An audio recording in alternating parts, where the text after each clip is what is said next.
Today we'll start with a new course code that is BSOE 144, and in today's discussion we'll discuss about ethnographic practices and styles.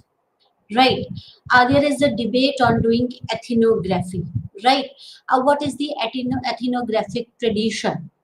The term ethnography is derived from two Greek words. First is ethno, which means the tribe or a community or a race or even a nation. Right? Ethno means a community or a race or a nation or a tribe, and graphos, which means to write down. Thus, the term ethnography means to write down about a tribe, about a community, or a nation, or a race, or so on. Ethnography. Ethnography is made up of two words, Greek words, that is ethno and graphos. Ethno means tribe or a community or a race or a nation, whatever you can say, and graphos means to write down. It means when you write down about some tribe or some nation, or when you write about a race or a community, that is ethnography, right? This is remarkable ethnographic contribution made by the early social anthropologists like like Malinowski and A.R. Radcliffe Brown. They are ethnographers, right?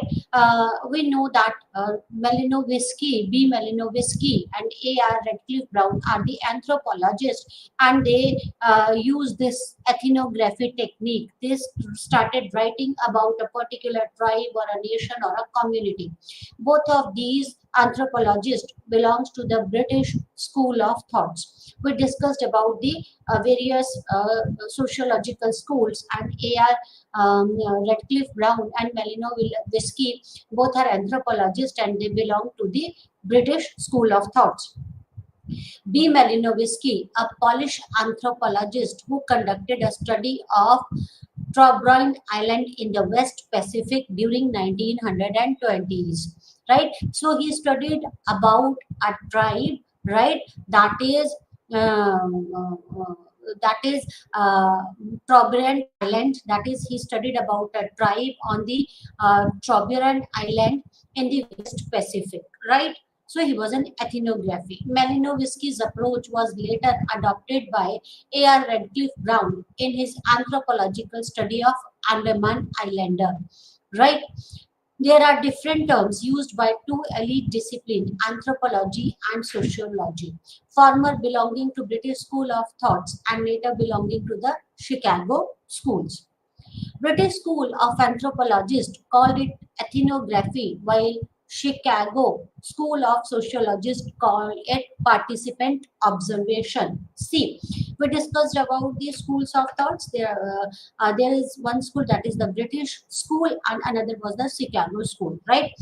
They both the schools use the different terms. Like British School of Anthropologists call it ethnography, while the Chicago School of Sociologists call it participant observation, right?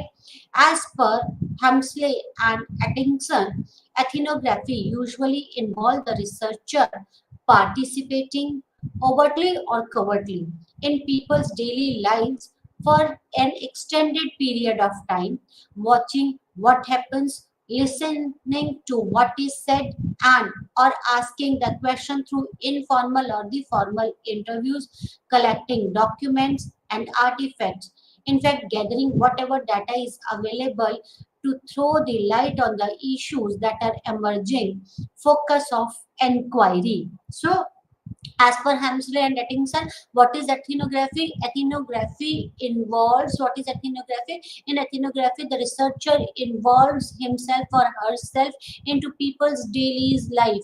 They observe them, right? They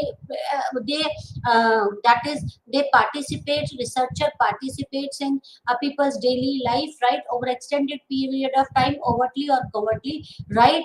And they observe the things, they listen to them, they conduct the interviews, whether formal or informal. They collect the documents and various other artifacts, right? To which throws the light on the issues that are emerging focus of enquiry. Ethnography is an approach which ensures observation and exploration of certain social phenomena. This approach does not allow the researcher to isolate from participating in daily lives of people under study. Interacting Interaction between the researcher and participants occur through conversations and interviews to share their rituals and emotional experiences. See, in ethnography, it is important in this approach. It is important that the researcher should involve himself or herself into the daily lives of people under study, right? And this approach ensures the observation and exploration of certain social phenomenon, right? Ethnography is approach where the researcher ensures the observation or the exploration of certain social facts or the social phenomenon, and how he or she do it by involving himself or herself into the lives of the people under study, right? And they can observe their life, they carry out the formal and informal interviews, right? And so that people can share their rituals and emotions with the researcher. In ethnography, the researcher is immersed into the daily practices of people under study, such as rituals, beliefs, and other activities. It means the researcher has to involve himself or herself into the daily lives of the people so that he or she could understand the rituals, the beliefs, and the other activities. Two perspectives have emerged in ethnography not so far in the past. These perspectives are related to the objectives of researcher and representation of the culture. The first perspective, that is objective of the researcher, is turned in ethnography, in which the researcher is restricted to make assumption, but at the same time it allows the researcher to not immerse into the world of subjects under study. See, when there is a objective of a research, then it is very important that the researcher should not involve into the world of subject under study, because then the researcher could be biased, right? Right. So researcher is in this researcher is restricted to make assumptions, right? Right. The second perspective is in turn towards the ethnography, in which gives an opportunity to ethnographer to represent, immerse himself into the world of subject as an outsider, right? So there are two perspectives related to the objectives of research and representation of the culture, right? The first perspective was the objectives of the research, the objective of the research, right? And this, the researcher is not supposed to involve himself or herself into the subject under study. And the second is that they should represent, that the ethnographer or the researcher, right, should immerse himself or herself into the world of the subject of the as an outsider, so that he could observe and can collect the data through observation.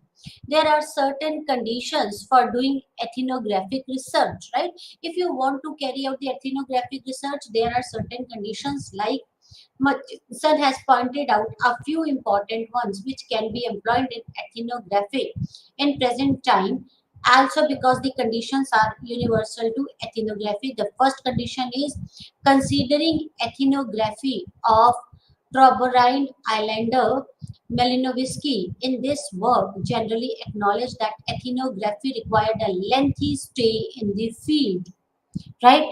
From the study of Malinowski, the first condition which we got is that it requires a lengthy stay in the field, so that researcher could understand the rituals, so that researcher can immerse themselves into the lives of the subjects under study and could understand their ritual beliefs and emotions, usually a year or a longer. This is true for almost all ethnographic studies. So it requires, the first condition is it requires a lengthy stay in the field, right? Second is an ethnographer is required to learn and communicate with the subject in their own language, that is the language of the subject.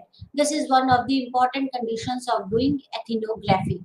First is it requires a lengthy stay, right, between the subjects and understudy, and the second is it is required that ethnographer should able to learn and able to communicate with the subjects in their own language, right? Third is, since the primary source of creation of culture is kinship itself, therefore an ethnographer while doing ethnography with the subject has completely focused on the kinship system, right? Because our culture is made up of kinship system, right? The third requirement is to carry out ethnographic study is that the researcher should completely focus on the kinship system. Then only they could understand the subject, the emotions, the rituals, and the beliefs of the subjects. There are general agreement among the ethnographer about the idea of completely being a part of group understudy. This enables the ethnographer to obtain an insider's point of view about the group being studied. Right. So first is it requires a lengthy stay. Second is communication, that should be researcher should be able to communicate in subject's language. And the third one was that should be able to focus on the kinship system. And third is that they should be a part of researchers should be a part of group under study. And when this enables the ethnographer to obtain the insider's point of view about the group being under study, so he or she should be a part of that group. So all these are the four conditions which are required to carry out the ethnographic studies, right? There are the principle of methodology in ethnography. What all are the principle of methodology in ethnography? Like naturalism, understanding, and inductions. These are the principles of methodology in ethnography. Naturalism means was the aim of doing ethnographic research is to portray the objective nature of human action which takes place naturally. Having such methodology ensure that this can be accomplished through the first-hand contact with the subject. Naturalism. When you carry out your study in the natural environment, right? If you are studying, when a researcher goes to the, when a researcher study the subject under the natural environment of the subject, then that is known as naturalism. And this methodology, this naturalism methodology ensures that it can be accomplished through first-hand contact with the subject or the actor. When you are in direct contact, or when you are in the direct contact with the subject under the that is under the condition or the under the natural environment of the subject, right? This is known as naturalism. It cannot be accomplished through the use of experiment or through interviews conducted in natural settings. It is for this reason the ethnographers conduct their research in natural setting, which is unknown to researcher, right? Right. So it is very important that you should carry out this research under the natural condition of the subject, right? And the subject under study should be in direct contact with the researcher, right? And the ethnographers conduct their research in the natural setting which is unknown to the researcher, so that they could understand, they could get the first hand experience or the emotions of the researcher, that is subjects under study. Natural setting indicates the places inhabited by those people who are being studied, right? What does the natural setting means? That is the that is their native place or the places inhabited by the subject, right? Ethnographer simultaneously attempt to explain social processes, social events in terms of their natural environment in which they takes place. Naturalism minimizes the ethnographer's influence over the activities of people under study, right? So what is naturalism? There are the three principles of ethnographic, right? The first is naturalism. And naturalism means what? Naturalism means when the researcher conduct their research under the natural conditions of the natural conditions of what natural conditions of subject under study. The natural condition of the subject under study means what? The natural condition of subject means it indicates the places inhabited by the people, those who are under study, right? So it is conducted under the natural condition. The first is this thing, right? Next is that researcher should be in direct contact with the subject, right? That researcher should get the uh, data directly from the subject, right? And that is another thing is which is very important is that the ethnographers, when in this process or in this principle of naturalism, that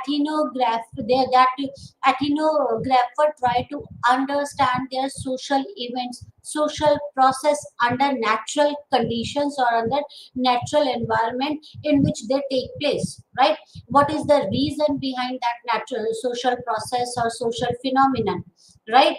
Right, that is what is the why that process, why that social process or phenomenon or events happens or conducted, right? They could better understand, the ethnographer could better understand under their natural conditions or circumstances. And naturalism minimizes the ethnographer's influences over the activities of people under study, because they are just observing it from the outside and they are carrying out that observation in the natural conditions um, of the subject under study, right? So this minimizes the influence of the researcher over the activities of the people under study.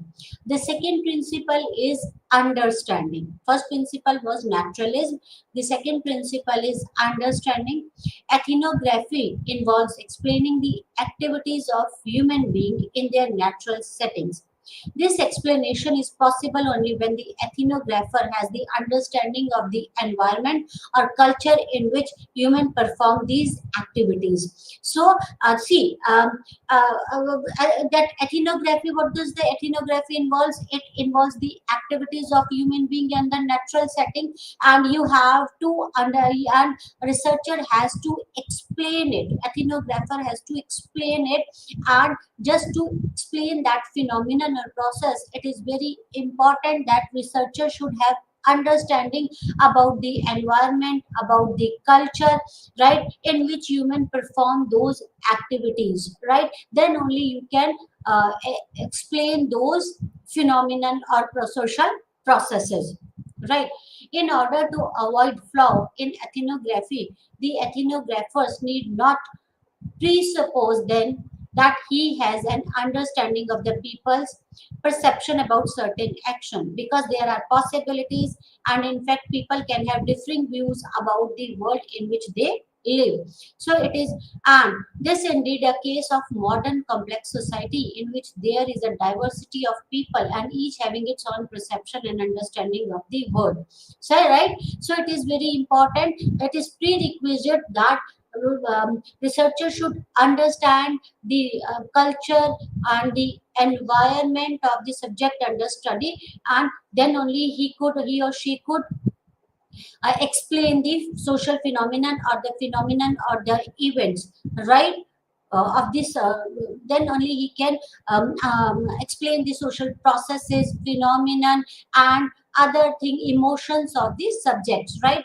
And important thing is that the researcher should not, or the ethnographer should not presuppose that he or she should have an understanding of of the subject, right? Of the subject's perceptions, right? Because there are the possibilities that the people or the subject have a different perception or the different point of view, which different point of view in which they live. It could be different what the researcher thought, right? According, then it becomes prerequisite for an ethnographer to immerse into the culture of the people under study through method like participants' observation, as to have an understanding of their culture, which will enable him to give the explanations about it. right? So what is understanding? Understanding is that the researcher or ethnographer should be able to explain the social phenomenon, social processes, or the rituals or the emotions, right? Rituals of subject under study in their natural environment. And to do so, he should be that researcher should be able to understand their culture properly, and to understand their culture properly, it is prerequisite that the researcher should immerse himself or should involve himself with the subject, so that they can observe the researcher's life as an external observation, right? They should they should participate as an observer, right? So that they should have an understanding about their culture. And this, when they have understanding about their culture, this will help them to explain this certain phenomenon. So they should have understanding about the culture, about their natural environment. The third principle is induction principle. Ethnographer always encourage and support inductive based research as well as research which is based on new discovery. They places much emphasis on how respondent attach meaning to their action and to their lives broadly. They rely much on how people interpret their living patterns. When ethnographer who have a certain predefined concept, theories and propositions attempts to study a community, they generally do not succeed in discovering the distinctive nature of what is being studied. For this reason, only that ethnographer generally begin their study not with preconceived concept and theories, but because of their interest to understand a particular community or a particular section of population, any type of activities or the problems. And many a times ethnographers refine their problem and at modify it as they advances in their research. In the same manner, they come up with the theoretical ideas throughout the research process, and these theoretical ideas which are developed during the course of research study are considered as an important and constructive outcome of the research studies, right? So inductive method is what, induction is what, the third principle is the induction. Induction is when you try to rediscover, or when you try to discover something new, right? It is, this research is based on the new discoveries. In this method, in this method, the see ethnographer that those ethnographer who have a certain predefined concept and theories and presupposition attempt to study a community, they generally do not succeed in discovering something new, right? So it is important, for this reason it is important for the ethnographer to carry out their study or to begin their study not with the preconceived concepts and the theories, but because of their interest and interest, because of their interest to understand the particular community or a particular section of population, right? And these so because they have their interest to understand a particular community or a particular section of the community, and because of this many times the ethnographer refine their objectives or the problem and modify it as they advances in their studies, and they come up with the new fact and new theoretical ideas throughout their research process, right? And these new theoretical ideas or the fact which are developed during the course of action of study, they are considered as an important and constructive outcome of the research study, right? So there are the three principles of ethnography. We discussed about the three principles, right? That is the inductive principle, right? Induction principle, we discussed about the understanding principle and the naturalism principle. What is naturalism principle? We discussed about the naturalism principle when a ethnographer study about this subject under the natural environment of this subject, that is naturalism, so that he should get the first hand idea about their culture, right? Understanding is that researcher should be able to be a part of that community under study, right? So that he or she could understand the subject's natural environment and the culture, and with that understanding he could interpret, or he could explain these certain social facts or the phenomenon of the subject under study. Next is induction. Induction is when you discover a new fact, right? And without any preconceived notions or theories or perception, when the researcher involves himself, right, to study without any preconception, right? When the research in ethnography, the researcher involves himself or herself into the study, and then they become a part of the subject, then they become a part of the environment, so that they can observe the subject under study closely, right? And in this process, when they carry out their studies, they refine their objectives many times, because they come across many new things, right, which were not known to them before, right? And these ideas, which they come up with because of this when because of their refinement, when they come up with the new when they come up with the new ideas, or when they come to know about the new facts about the subject under the study, they come up with the new theoretical idea throughout the research process, and these new theoretical ideas are considered as an important and constructive outcome of the study. These are the important and constructive outcome of the study which was not known before, right? That is important. Now, ethics in any research are the guiding principle that regulate the ethnographer relationship with the subject, right? Example, norms, customs, values, etc. It is very important that a researcher should follow the ethics. What are the ethics? Ethics are nothing but the guideline principle that regulate the ethnographer relationship with the subject, right? So that the researcher could carry out their research unbiasedly.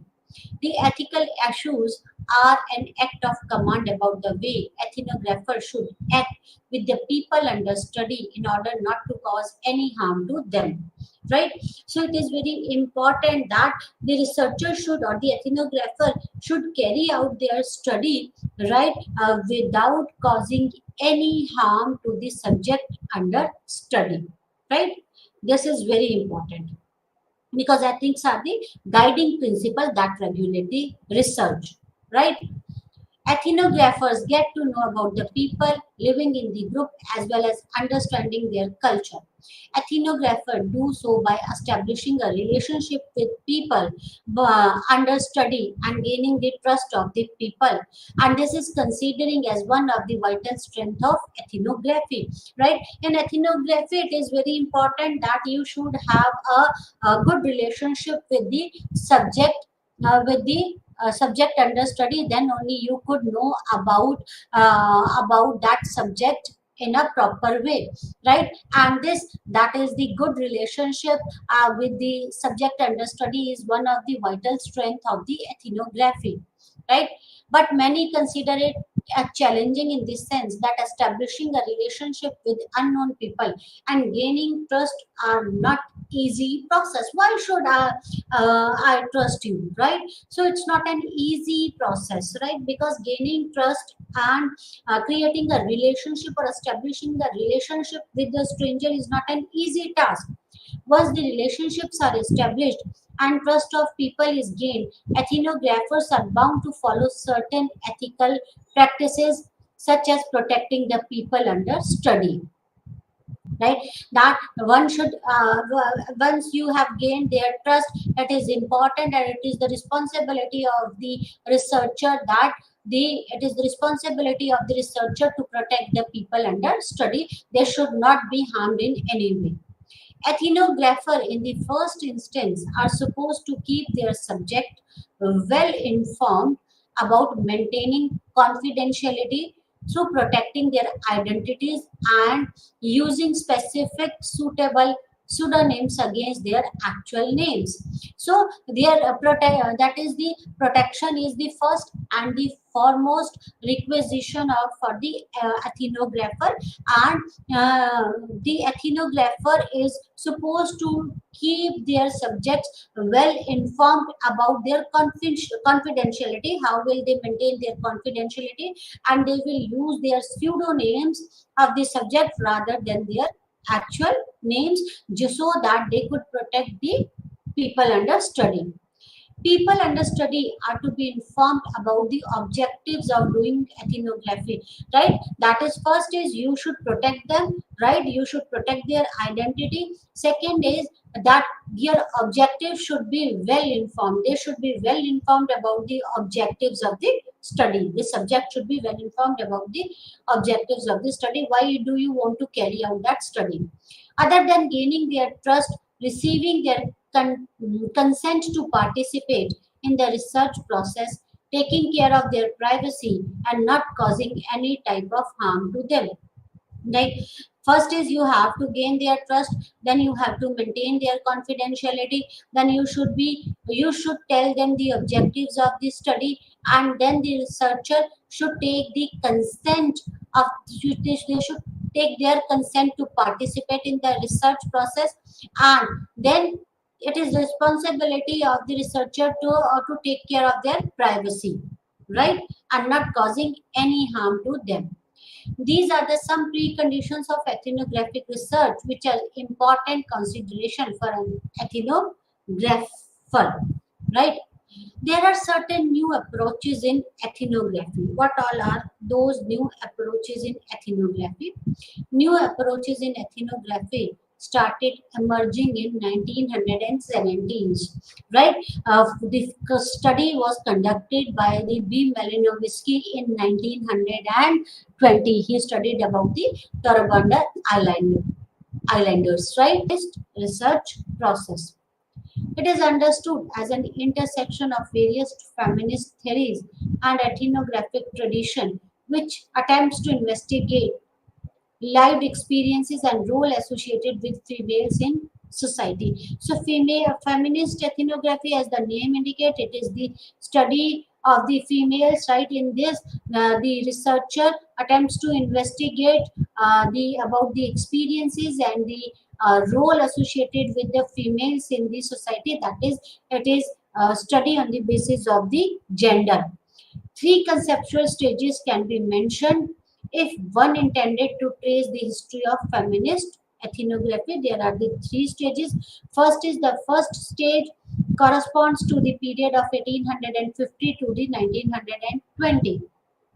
The chief feature of this stage was that the inclusion of voice of women in ethnographic research.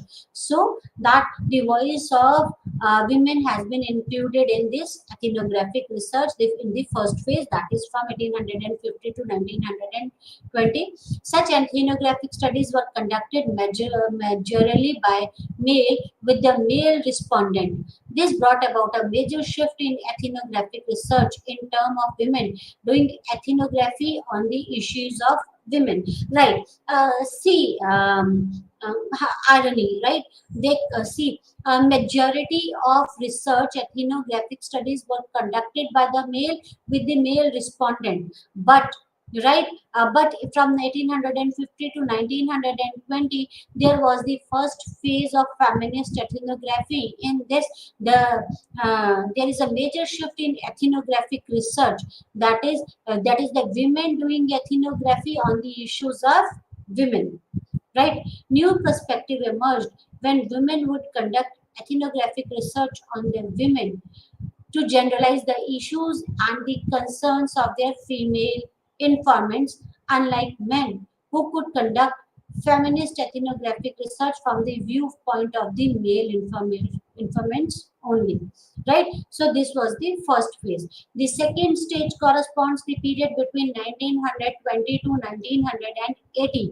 and is characterized by the development of the feminist theory. Here the feminist theories have been developed.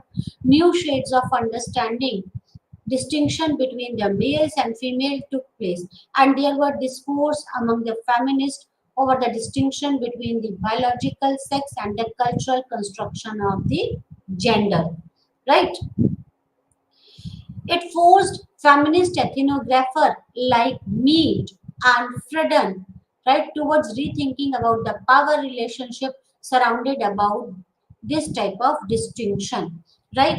So, in the second phase was from 1920 to 80, and it was characterized by the development of the feminist theory, right? In this era, there was a new shade of understanding, that is the understanding of distinction between the male and female, right? There were a discourse among the feminists, right, over the distinction between the biological sex and the cultural construction of the gender. As we know that sex is a biological concept while gender is a social construct or a cultural construct, right? And this forced feminist ethnographer like Mead and B. Friedan uh, towards the rethinking about the power relationships surrounded around this type of distinction, while acknowledging that the gender was a social construction. They therefore claim that all women share similar life experiences and their problems are also identical, thus universalizing women. Right? The third stage of feminist ethnography started from 1980 onwards. This contemporary stage is characterized by the widening of feminist ethnographic approaches in terms of shift from a woman being a center of attention to diverse analytical concerns. Feminist ethnographer of this period, such as Kamla Vishwavarma and Radhika Parmeshwaran, did not accept the concept of universalizing the women. Second phase, in the second phase, we universalized the women because gender was a sociological concept. So, as per the ethnographer of that time, they universalized the women because they face the same type of the problems. They instead stressed much on the difference among the women along race, class, religion, identity, politics, and so on. They explore the operation of power relation in a way gender identities are constructed. So, in third phase, third stage, we started from 1980 onwards, and the ethnographer of that time did not accept that the universalization of the female, right? Universalizing the women, right? According to them, they stressed much on the differences among the women along with their race, gender, religion, right, class and identity and politics. And they try to explore the operations of power, right, relation in the gender identities. The production and reproduction of the gender based identities along with the issues of representation have emerged as a crucial concern for the feminist ethnography in the contemporary times. So, this gender-based identity become the issues of representations at contemporary times, right? Then comes postmodern ethnography. What is postmodern ethnography? Postmodern ethnography erupted out of the methodological consideration within the cultural theory of postmodernism by the way of changing over its assumption into ethnographic tradition. It is a blend of various approaches such as interpretative ethnography, critical ethnography, and auto-ethnography. And what is postmodern ethnography? It is a blend of many ethnographic approaches. We discussed about the interpretative ethnography, that is understanding, right? So that you can interpret the phenomena, interpretative ethnography. Then comes the critical ethnography. We discussed about the critical ethnography used by the media scholars. And then the auto ethnography. The focal consideration in postmodern ethnography involves probing the authorial status of ethnographers' writing in order to see how it fails to capture the reality which it intends to express and analyze. Right? And what is the focus point of this modern ethnography? The focus point of this postmodern ethnography that involves the probing the authoritative status of the ethnographer's writing, right? So that they could see how it fails to capture the reality which it tries to express and analyze, because if there is a power relationship between the subject and the ethnographer, right, they could not be unbiased, right? They could not capture the reality which it intends to express and analyze. Postmodern ethnography has given rise to many doubts concerning the significance of a single method in understanding the social world. So, this we know that postmodern ethnography is a blend of many techniques. So, it creates this postmodern ethnography creates a doubt, right? Doubt about what? Doubt about the significance of the single methods in understanding the social world. Postmodern ethnographers claims that this subjectivity, that is the ethnographer's interpretation, is converted into objectivity through practice of ethnographic writing. So the subjectivity could be converted into objectivity through writings, right? There are the twin perspectives in ethnography. Ethnography, ethnographers, as a rule, conduct the field work for a longer period of time. We discussed about this, right? So as to collect the data through method of ethnography involve the documenting the everyday living of the people and community. You have to document the everyday living and the everyday living of the community or the people. They produce a deep description of the people under study, which is called the thick description. They collect the different type of data through two perspectives, because you have to interpret their daily life. So it is important that you should have a deep description of the people under study. You should be able to, you should have a deep knowledge about the people under study, right? And this, they produces a deep description of the people under study. This is known as the thick description, right?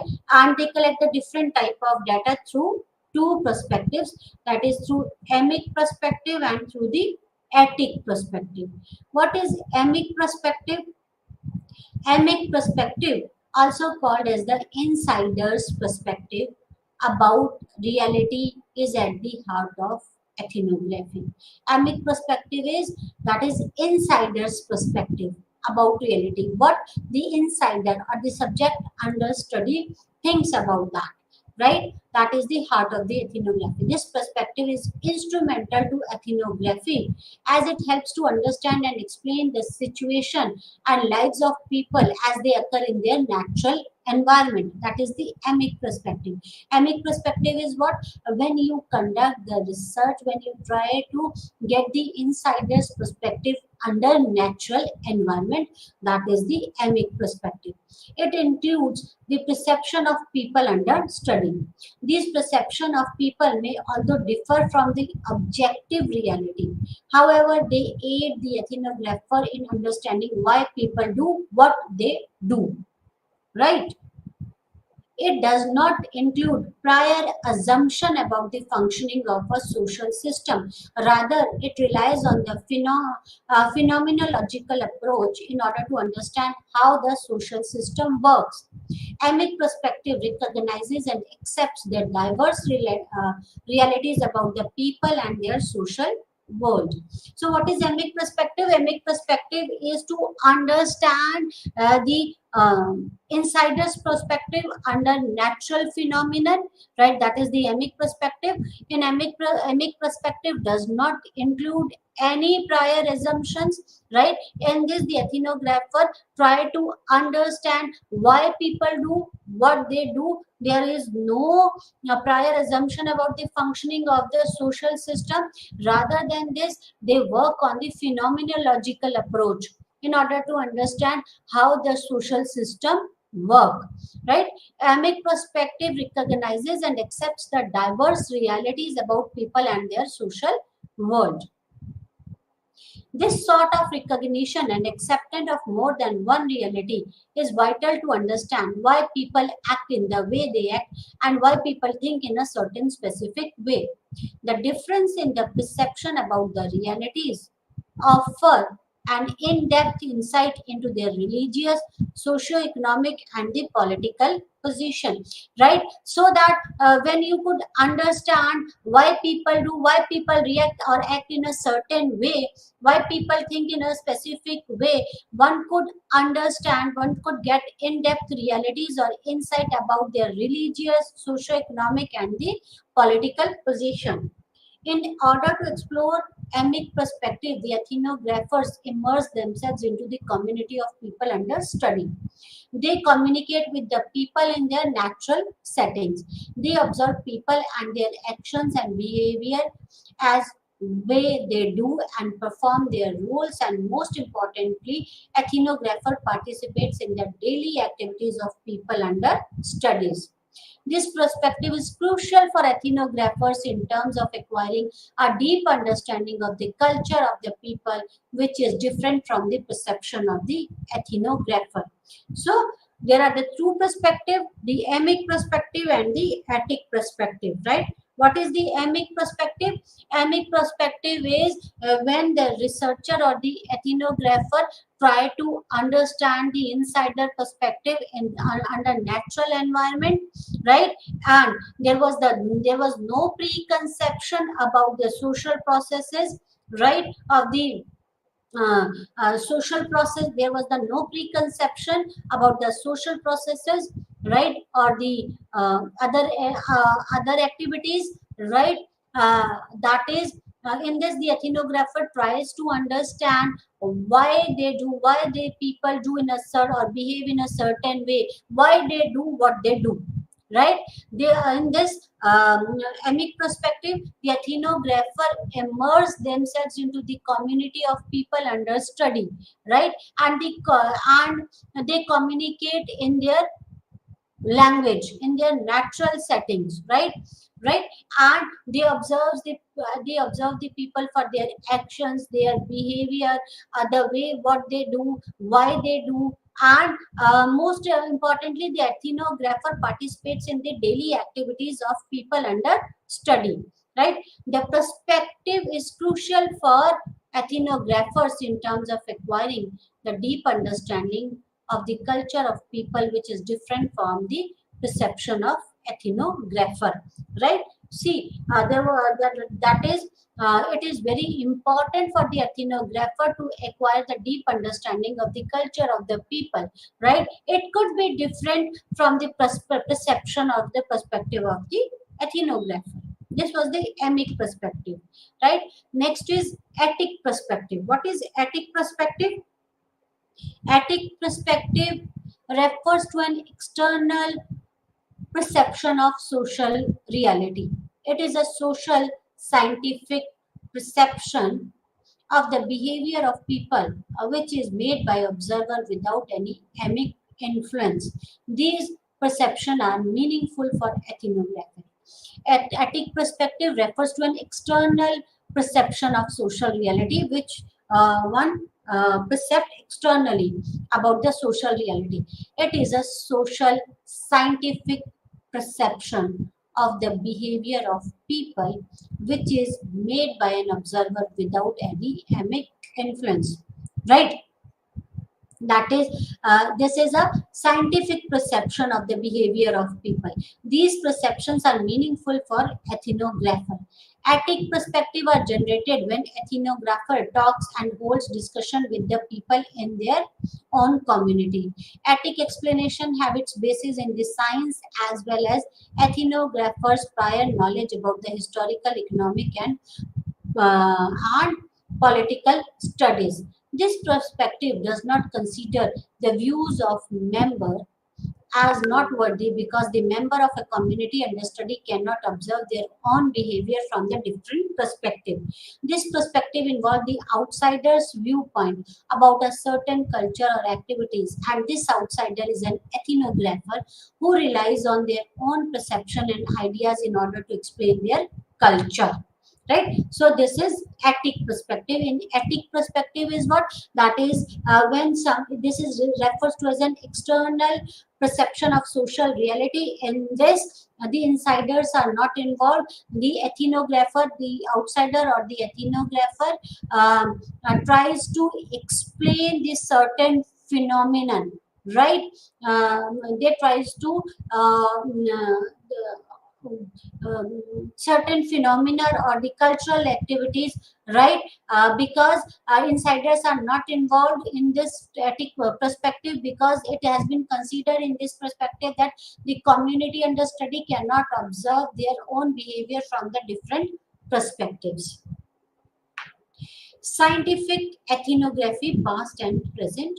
British anthropologist B. Malinowski was the first to develop this scientific approach for ethnographic fieldwork, which was based on the intensive participation of ethnographic in group understudy. Malinowski insisted that the social practices of these groups can be best understood through the emic perspective involving informant's point of view.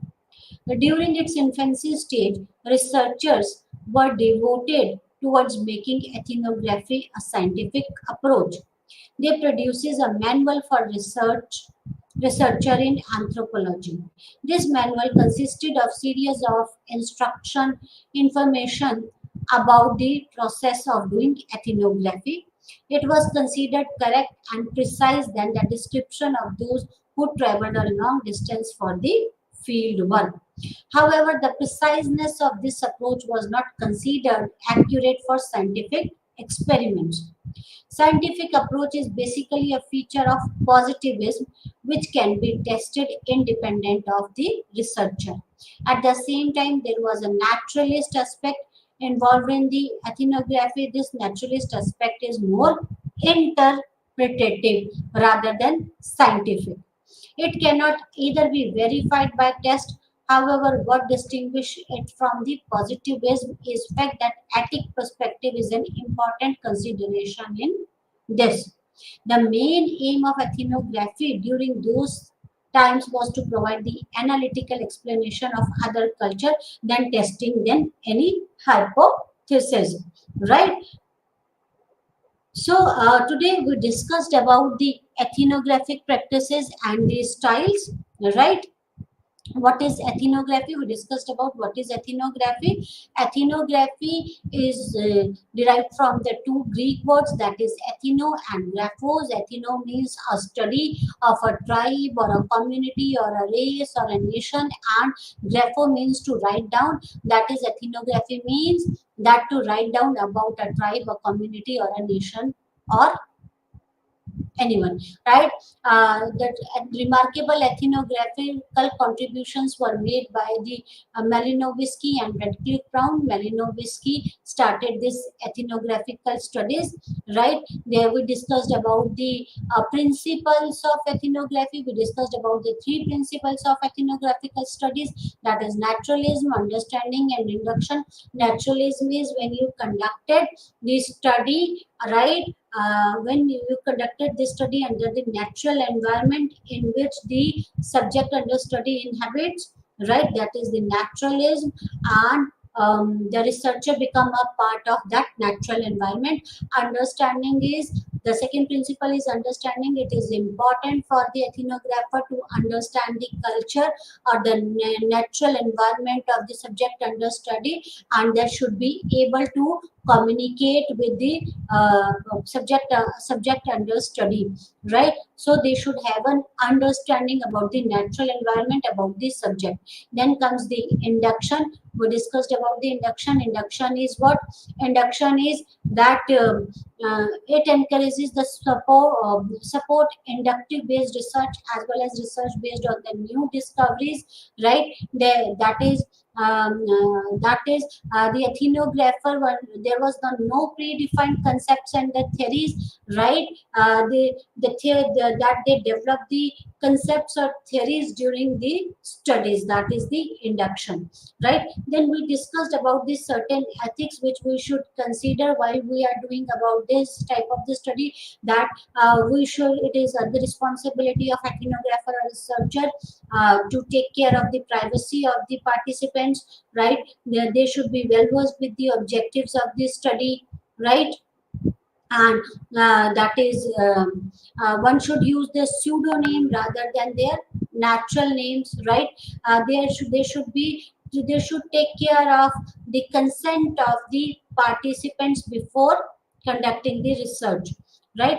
Then we discussed about the approaches of ethnography, new approaches of ethnography like reception ethnography. Reception ethnography is what it was used by the media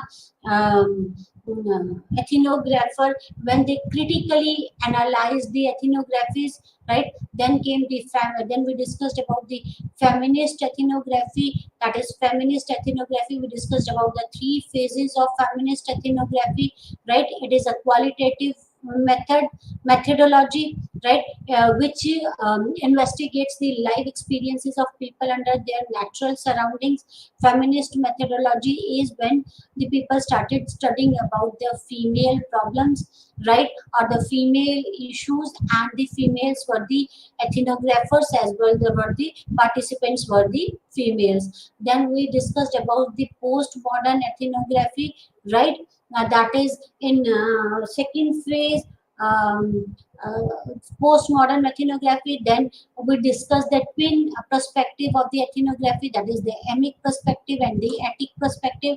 Emic perspective is what? Emic perspective is when you carry out the study under the natural environment and the researcher become the part of the study, and the first hand experiences of the subject has been taken into account, that is the emic perspective, right? Etic perspective is when you observe a certain phenomenon from outside, right? As an external observer, that is the etic perspective. That is in this the subjects are not directly involved in the studies, right? In etic perspective, that is the researcher try to interpret, they have the preconcept, they have presupposed notions or the theories or the concept about a culture, and then try to explain that culture, right? Then all these things we discussed today, and that's all for today. Thank you very much. Namaskar.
మీ అందరికీ శుభోదయం. నా పేరు doctor Abbas. మనం ఈరోజు visual sociology గురించి మాట్లాడుకుంటున్నాము. అందులో భాగంగా మనం ఫోటోగ్రఫీ గురించి ఈరోజు చర్చిస్తున్నాం. మీ అందరికీ తెలుసు, సామాజిక శాస్త్రం మరియు ఫోటోగ్రఫీ అనేది రెండు కూడా 18వ శతాబ్దంలో ఒకేసారి జన్మనిచ్చాయి. అంటే ఒక పక్క మనకు ఆధునికత బయలుదేరినప్పుడే సోషియాలజీ కూడా సమాజాన్ని అర్థం చేసుకోవడానికి అది పుట్టింది ఆగస్ట్ కాంటే ద్వారా అని మనందరికీ తెలుసు. దాంతో పాటుగా ఫోటోగ్రఫీ కూడా ఇది ఆ టైంలోనే మనకు వచ్చింది. The birth of sociology and photography అనేది కాయిన్సైడ్ అయింది. అంటే యాదృచ్ఛికంగా రెండు కూడా ఒకేసారి వాటి పుట్టుక జరిగిందని మనం చెప్పుకోవచ్చు. ఈ ఫోటోగ్రఫీ అనేది ప్రపంచాన్ని మార్చింది అని చెప్పడంలో ఎటువంటి అతిశయోక్తి లేదు. ఎందుకంటే ఈ రోజు మనం శాటిలైట్లు పంపించినా కానీ అది ఏం చేస్తుంది, మనకు చందమామ మీదకి పోయి అక్కడ ఉన్నటువంటి అక్కడ ఎట్లా జీవనానికి మనకు అది అవకాశం ఉందా లేదా అనేది ఫోటోలను పంపిస్తూ ఉంటుంది. మీకు టెలికమ్యూనికేషన్స్ కానీ ఇంకేదైనా కానీ, అంటే పరిశోధనలో ఈ ఫోటోగ్రఫీ అనేది చాలా ప్రధానంగా ఉపయోగపడుతుంది. ఇప్పుడు మనకు చేసినటువంటి రాడార్స్ కానీ మిగతా కూడా ఈ ఫోటోలు తీసి మన భూమికి పంపిస్తుంటాయి. ఇప్పుడు ఖనిజాలు మనం తెలుసుకోవాలనుకున్నా కానీ ఎక్కడ ఖనిజాలు దొరుకుతాయి అనేది మొత్తం ఈ ఫోటోగ్రఫిక్ శాటిలైట్ ఛానల్ ద్వారానే మనకు ఫొటోస్ రావడం ద్వారా అక్కడ ఉన్నాయా లేదా, అసలు మానవాళికి మనుగడకు సాధ్యమైతా లేదా అనేది మనకు తెలుస్తుంది. అంటే ఇట్లా మన జీవితంలో ఫోటోగ్రఫీ అనేది చాలా ఉపయోగకరంగాను, పరిశోధనలో కూడా చాలా ఉపయోగకరంగా ఇది ఏర్పడింది అని చెప్పొచ్చు. అట్లాంటి ఫోటోగ్రఫీని సోషియాలజీలో, ఆంథ్రోపాలజీలో ఎప్పుడు మొదటిసారిగా వాడారు అనేది కూడా మనం ఈరోజు మనం క్లాస్లో తెలుసుకుంటాం. మొట్టమొదటిసారిగా మాలినోవ్స్కీ, ఆంథ్రోపాలజిస్ట్ అనేటువంటి మాలినోవ్స్కీ ఫోటోగ్రఫీని కూడా రీసెర్చ్ లో ఒక భాగం చేస్తూ కొన్ని వందల ఫోటోలను టర్బైన్ ఐలాండ్స్ లో తీశాడు. ఆ తర్వాత మార్గరెట్ మీడ్ గారు ది ఫోటోగ్రఫిక్ ఎస్సే అనే ఒక పుస్తకాన్ని ప్రచురించారు. ఈ రెండు పుస్తకాలు కూడా మనకు ఫోటోగ్రఫీని ఏ రకంగా మనం పరిశోధనలో వాడాలి అనేది మనకు ప్రపంచానికి తెలియజేశాయి. ఆ తర్వాత వచ్చినటువంటి సోషియాలజిస్టులు కానివ్వండి, ఆ తర్వాత వచ్చినటువంటి ఆంథ్రోపాలజిస్టులు కానివ్వండి, ఫోటోగ్రఫీని ఒక పరిశోధన అంశంగా తీసుకొని వాళ్ళు ముందుకు సాగడం అది మనకు ఎంతో ఉపయోగపడంగా ఉండేది. ఇంతకుముందు ఎట్లా ఉండదంటే ఫోటోగ్రఫీ రాకముందు మనకి రిటర్న్ వర్డ్ అంటే రాయడమే మనకు పరిశోధనగా వెలుగులోకి ఉండేది. అంటే రాసిన పదమే మనకు పరిశోధనలో తీసుకునేవాళ్ళు. కానీ ఆ తర్వాత విజువల్ ఇమేజెస్ ఫోటోగ్రఫీ ఎప్పుడైతే వచ్చిందో పరిశోధకులు, ప్రొఫెసర్లు ఏం చేశారు, ఫోటోగ్రఫీని విజువల్ మీడియాను కూడా మనం రీసెర్చ్ లో ఉపయోగించవచ్చు అనే విషయాన్ని కనుక్కున్నారు. దీంట్లో ప్రధానంగా దీని పునాది వేసినప్పుడు రోజర్ బేకర్ ఏం చేశాడు అంటే ఈ ఫోటోగ్రఫీను, ఎథ్నోగ్రఫిక్ ఫిల్మ్స్ ని ఒక రీసెర్చ్ లో ఒక టూల్ చేయడం వల్ల మొత్తం ఒక విప్లవీకరించాడు. అంటే మొత్తం సామాజిక శాస్త్రాన్ని మరియు మానవాభివృద్ధి శాస్త్రాన్ని ఫోటోగ్రఫీ మరియు ఎథ్నోగ్రఫిక్ ఫిల్మ్ ద్వారా విప్లవీకరించాడు అని మనం రోజర్ బేకర్ గురించి చెప్పొచ్చు. రోజర్ బేకర్ ఏ రోజైతే రీసెర్చ్ లో ఫోటోగ్రఫీని కూడా సీరియస్ గా తీసుకోవడం మొదలు పెట్టాడో అప్పటి నుంచి మనం ఫోటోగ్రఫీ మరియు ఈ యొక్క ఎథ్నోగ్రఫిక్ ఫిల్మ్స్ అనేటివి రీసెర్చ్ లో చాలా ప్రధానంగా ముందుకు రావడం జరిగింది. దీంట్లో ప్రథమంగా అడుగులేసిన వాళ్ళు యూనివర్సిటీ ఆఫ్ హార్వర్డ్ లో వాళ్ళు ఆంథ్రోపాలజీ డిపార్ట్మెంట్ వాళ్ళు మనకు మలయా దీవులలో మొదటి చేసినటువంటి సినిమా ఆ చిత్రం అనేది మొదటి ఫోటోగ్రఫిక్ ఫిల్మ్ ఆఫ్ ఆంథ్రోపాలజీ అని మనం చెప్పొచ్చు. అక్కడి నుంచి మొదలు పెట్టుకుంటే ఆ ప్రభావం మూడవ ప్రపంచ దేశాలైనటువంటి ఇండియా, పాకిస్తాన్, నేపాల్, బంగ్లాదేశ్ లో కూడా ఆంథ్రోపాలజీ, సోషియాలజీ డిపార్ట్మెంట్లలో మనకు ఫోటోగ్రఫీ, ఫిల్మ్ మేకింగ్ కూడా అనేది కూడా రీసెర్చ్ లో భాగం అయిపోయి ఈ రోజు అది చాలా ఎక్కువగా మనకు ముందుకు వస్తుంది అని మనం చెప్పొచ్చు. దీంట్లో మనం మొత్తంగా అర్థం చేసుకోవాల్సింది ఏంటంటే అసలు ఫోటోగ్రఫీ అనేది మనిషిని ఏ రకంగా, సమాజం ఏ రకంగా ప్రభావితం చేస్తుంది అని చెప్పొచ్చు, మాట్లాడుకోవాలి.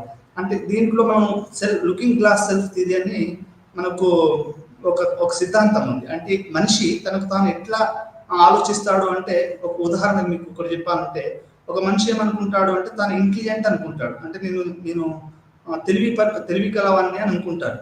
కానీ అది సమాజంతో వెరిఫై చేస్తాడు. అతను వెరిఫై చేయడం అంటే తాను తెలివి కలవాడ, పక్కన వాళ్ళు ఆయన గురించి ఏమనుకుంటున్నారు అనేది వెరిఫై చేస్తాడు. వెరిఫై చేసినప్పుడు ఏమవుతుంది అంటే అది మళ్ళీ ఇంటికి వచ్చి తాను చెక్ చేసుకుంటాడు. ఇప్పుడు ఈ రోజు నేను అందంగా ఉంటానని ఒకరు అనుకున్నప్పుడు ఆ నిజంగానే అందంగా ఉన్నాడా లేదా అనేది పక్క వాళ్ళతోటి ఇద్దరు ముగ్గురు ఫ్రెండ్స్ కామెంట్ చేస్తారు, ఏంట్రా ఈరోజు మంచి చొక్కా వేసుకున్నావు, ఈరోజు చాలా బాగున్నావు అని అంటారు కదా. అంటే దీన్ని ఏమంటారు అంటే లుకింగ్ గ్లాస్ సెల్ఫ్ థియరీ అంటారు. అంటే తన స్వీయాత్మకతను పరిశీలించడం అని చెప్తారు.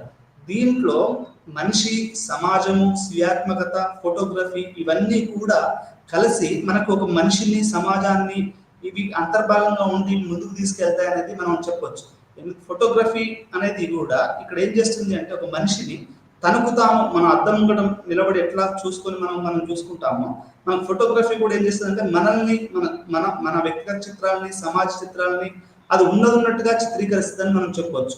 అయితే ఇక్కడ ఒక చిన్న విషయం మనం అర్థం చేసుకోవాల్సింది ఏంటంటే, అసలు మనం ఫోటోగ్రఫీని ఒక వస్తువులాగా మనం చూడొచ్చా, లేకపోతే దాంట్లో కూడా సబ్జెక్టివిటీ అంటారు, అంటే స్వీయాత్మకత, అంటే ఫోటో తీసేవాని భావాలు కూడా అందులో ఉంటాయి.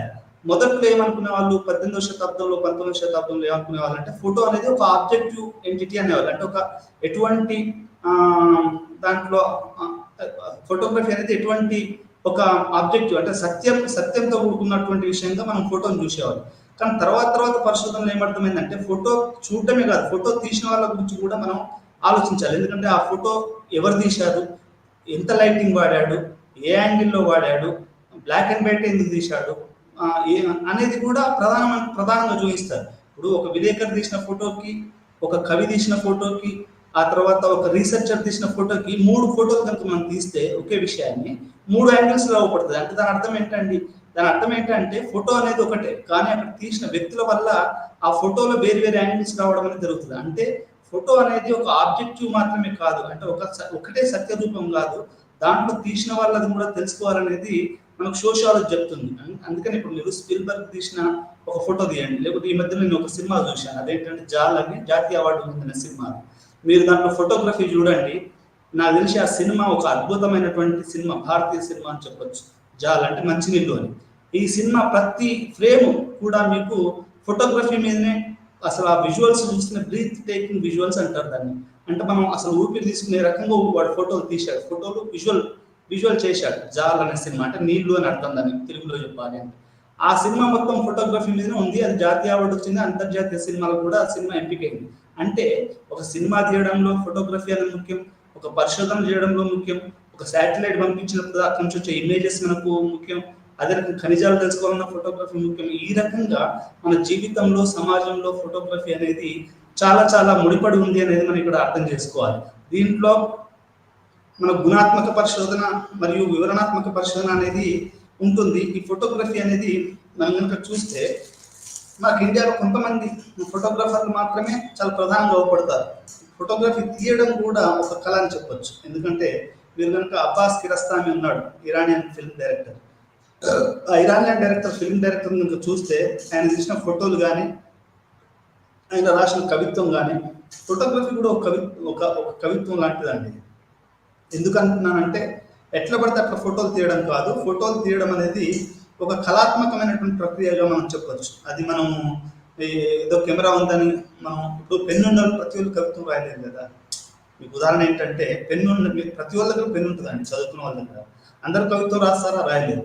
అందరి దగ్గర కెమెరాలు ఉంటాయి, సెల్ ఫోన్లు ఉంటాయి, కానీ ఫోటోలు తీయగలుగుతారంటే లేదు. మనకి ఏంటంటే ఎట్లా పడితే అట్లా తీయడం అది ఫోటో కాదు. అది అంటే కవితాత్మకంగా తీయడం అనేది కూడా మనకి ఫోటోలో ఒక భాగం అని చెప్పొచ్చు. అంటే ఈ రకంగా మనకు ఫోటోగ్రఫీ, స్వీయము మరి సమాజం అనేది ఈ 3 కూడా చాలా ముడిపడి ఉన్నటువంటి విషయాలను మనం ఇక్కడ అర్థం చేసుకోవాలి. ఇక్కడ స్వీయం మరియు సమాజం యొక్క భావనను వివిధ సామాజిక దృక్వ్యాసాల్లో అర్థం చేసుకోవాలి. అంటే సోషల్ ఫినామినాలో ఇది ఏ రకంగా మనం ఈ యొక్క సెల్ఫ్ని, సమాజాన్ని అర్థం చేసుకోవాలనేది కూడా చూడాలి. దాంతోపాటు ఫోటోగ్రఫీ అనేది ఒక కీలకమైనటువంటి పరిశోధన అంశంగా ఎలా ఎదిగింది. ఈరోజు మీరందరికీ తెలుసు, నేర పరిశోధనలో మనకు ఈ ఫోటోగ్రఫీలు ఇప్పుడు సీసీ కెమెరాలు తీస్తూ ఉంటారు. నేర పరిశోధన జరిగింది. ఒక ఇంట్లో, ఒక ఊర్లోనో, ఇక్కడ అడవిలోనో హత్య జరిగింది. అక్కడ ఉన్నటువంటి రోడ్డు మీద ఉన్నటువంటి సీసీ కెమెరాలు కానీ, అక్కడ ఉన్నటువంటి కెమెరాలు తీసినటువంటి ఫోటోల్ని మళ్ళీ పరిశీలిస్తే మనకు ఆ కార్ నెంబరో లేకుంటే అది మనకేదైనా ఒకటి క్లూ అనేది దొరుకుతూ ఉంటుంది. అంటే నేర పరిశోధనలో కానివ్వండి, సామాజిక పరిశోధనలు కానివ్వండి, మరియు మానవాళికి సంబంధించిన పరిశోధనలు ఏదైనా కానీ ఈ ఫోటోగ్రఫీ, వీడియో, కెమెరా అనేది కెమెరా ఐ అనేది ఒక ప్రధానమైనటువంటి సాధనంగా మనకు పనిచేస్తుంది. మీకు ఇంకోటి చెప్పాలి అంటే మనకు మిషెల్ ఫూకో ప్రకారం we are all entering into surveillance society. Surveillance society అంటే మీరు ప్రతి చోట కెమెరా ఉంటుంది. మన ఇగ్నో ఎంటర్ అవుతుంటే కెమెరా లేదు, కానీ మన ఇగ్నో దాంట్లో కానీ మీరు ఏదైనా ప్రైవేట్ దాంట్లోకి ఎంటర్ కాండి, ఇక ఏదైనా పొలిటికల్ పార్టీ ఆఫీస్లోకి ఎంటర్ కాండి, లేకుంటే ఏదైనా స్టూడియోలోకి ఎంటర్ కాండి, కెమెరాలు అనేటివి చేస్తున్నారు. ఈ మధ్యకాలంలో ఉద్యమాలు ఎక్కువ కావడం వల్ల ఏమైంది అంటే ప్రతిది కూడా, అంటే టెర్రరిజం ఉద్యమాలు ఇవన్నీ ఎక్కువ కావడం వల్ల ఏమైంది అంటే ప్రతి వాళ్ళు కూడా వాళ్ళ ఆఫీసులలో చిన్న చిన్న కొట్లలో కూడా మీరు సీసీ కెమెరాలు చూస్తున్నారు. అంటే ఇప్పుడు నేను ఒక బౌద్ధ నగర్లో చిన్న కొట్టుకు వెళ్తాను, ఆ వాళ్ళకు కూడా ఒక ఇంటిగ్రేటెడ్ కెమెరా ఉంది. అంటే వాడు డబ్బులు ఇస్తున్నాడా లేదా గొడవ చేస్తున్నా అంటే మొత్తం అర్బన్ అంటే ఒక పట్టణ జీవితం కానీ మరి నగరాల జీవితాలు కానీ ఒక సర్వేలెన్స్ లో బతుకుతున్నాయి, అంటే ఒక నిఘాలో బతుకుతున్నాయి. కెమెరా అనేది ప్రతి అణువణువున సమాజపు అణువణువున ఈరోజు కెమెరా ఉందనడంలో అతిశయోక్తి లేదు. ఎందుకంటే మీరు షాపింగ్ మాల్కి వెళ్ళండి కెమెరా, చిన్న బార్బర్ షాప్కి వెళ్ళండి కెమెరా, మీరు ఇంకేదైనా షాప్కి వెళ్ళండి కెమెరా కెమెరా కెమెరా. మీరు రోడ్ మీద ప్రయాణిస్తుంటారు, మీరు కెమెరా మిమ్మల్ని గమనిస్తుంటుంది. యు ఆర్ అండర్ సర్వేలెన్స్ మీరు ఆన్ ఉంటుంది. మీరు ఎంఎంటీఎస్లోకి వెళ్ళండి, మీరు ట్రైన్ ఎక్కుతా ఉంటే యు ఆర్ అండర్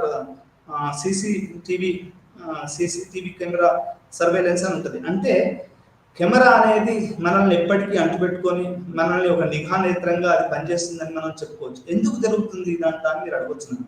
అసలు మనం ఏ సమాజంలో బతుకుతున్నాము, అసలు స్వేచ్ఛ స్వాతంత్రం ఉందా, అసలు ఈ సర్వేలెన్స్ సొసైటీ లేకపోతే ఈ ఫింగర్ ప్రింట్ ఇవన్నీ కూడా సమాజాన్ని నిర్బంధం చేస్తున్నాయా అని మీరు నన్ను అడగొచ్చు ప్రశ్న. దానికి నేను సమాధానం ఏం చెప్తానంటే అవును అని చెప్తాను. ఎట్లా అంటే ప్రతి క్షణం కూడా మన స్వేచ్ఛని వాళ్ళ సంఖ్యలతో, అది కెమెరా సంఖ్యలైనా కానీ ఇంకే సంఖ్యలైనా కానీ, కెమెరా అనేది మనం సాదాసీదాగా తీయడం వేరు. అలా కాకుండా మనల్ని నిఘా నేత్రంలో పెట్టినప్పుడు ఏమైందంటే మనిషి ఒక సంఖ్యలో 20వ శతాబ్దంలో కూడా స్వేచ్ఛ స్వతంత్రాలు లేకుండా ఒక సంఖ్యలలోకి వెళ్ళాము అని మనం చెప్పుకోవచ్చు. దానికి కారణాలు అనేకం, క్రైమ్ రేట్ ఎక్కువ ఉండడం, ఇట్లా రకరకాల కారణాలు అనేటివి ఉన్నాయని మనం చెప్పుకోవచ్చు. అయితే ఇక్కడ ఫోటోగ్రఫీ అయినా కానీ, కెమెరా అయినా కానీ, సీసీటీవీ కెమెరా అయినా కానీ, ఇవన్నీ కూడా ఫోటోలను తీసేసి మొత్తం సమాజాన్ని ఇట్లా నడుపుతుందని చెప్పవచ్చు. బట్ ఇంత ప్రాధాన్యత ఎందుకు వచ్చింది సార్? ఒక కెమెరాలోనే మనం ఎందుకు బంధించవలసి వస్తుంది? ఒక సీసీటీవీ కెమెరా నిఘాలో మనం ఎందుకు బతకవలసి వస్తుంది? మీరు సినిమా హాల్కి వెళ్ళండి, షాపింగ్ మాల్లోకి వెళ్ళండి, ఇంకా చిన్న షాప్కి వెళ్ళండి, ఎక్కడికి వెళ్ళినా కానీ మనకు సీసీటీవీ కెమెరా లేకుండా ఈరోజు ఏది కూడా లేదు.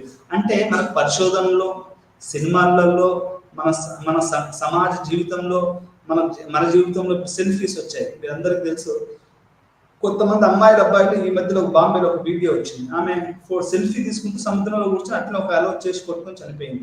ఇంకొక అమ్మాయి కొంచెం ట్విట్టర్లో, ఫేస్బుక్లో చాలా ఫాలోయింగ్ ఉన్న ఒక అమ్మాయి తాను వీడియోలకు లైకులు రావాలని చెప్పేసి ఒక పైకి ప్రాంతంపై సెల్ఫీ తీయడానికి ట్రై చేసింది. ఆమె అక్కడి నుంచి జారి కింద పడిపోయింది. ఈ సెల్ఫీల వల్ల చనిపోయిన వాళ్ళు చాలా మంది ఉన్నారు. అంటే ఫోటోగ్రఫీయే కదా, సెల్ఫీ అంటే నథింగ్ బట్ ఫోటోగ్రఫీ కదా. ఫోటోగ్రఫీ వల్ల చనిపోయిన వాళ్ళు చాలా మంది ఉన్నారు. కొంతమంది కొండలు ఎక్కేసేసి ఇంకేదో చేసేసి చేయబోయారు.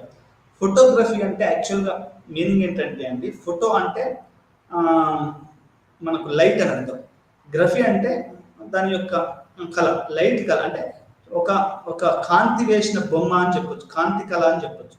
మనకు ఫోటో అంటేనేమో light, the art of light అని, అంటే లైట్ గీసిన బొమ్మలో మనం ఒక లైట్, ఇప్పుడు మనకు కెమెరా ఇట్లా అనగానే ఫ్లాష్ వస్తుంది కదా, ఆ ఫ్లాష్ మన మీద పడే అంటే ఒక లైట్ అనేది మన బొమ్మను గీస్తుంది అక్కడ. అంటే ఇది మనకు కాంతి వేగాన్ని లైట్ తోటి ఎట్లయితే పోలుస్తామో, మనకు వేగాన్ని ఎట్లా పోలుస్తారు? ఇప్పుడు మనకైతే కిలోమీటర్లలో మనం రోడ్డు మీద ప్రయాణిస్తుంటాము, లేకపోతే ఇంకెక్కడ ప్రయాణిస్తుంటే మన దూరాన్ని మనం కిలోమీటర్లో పోలుస్తాం.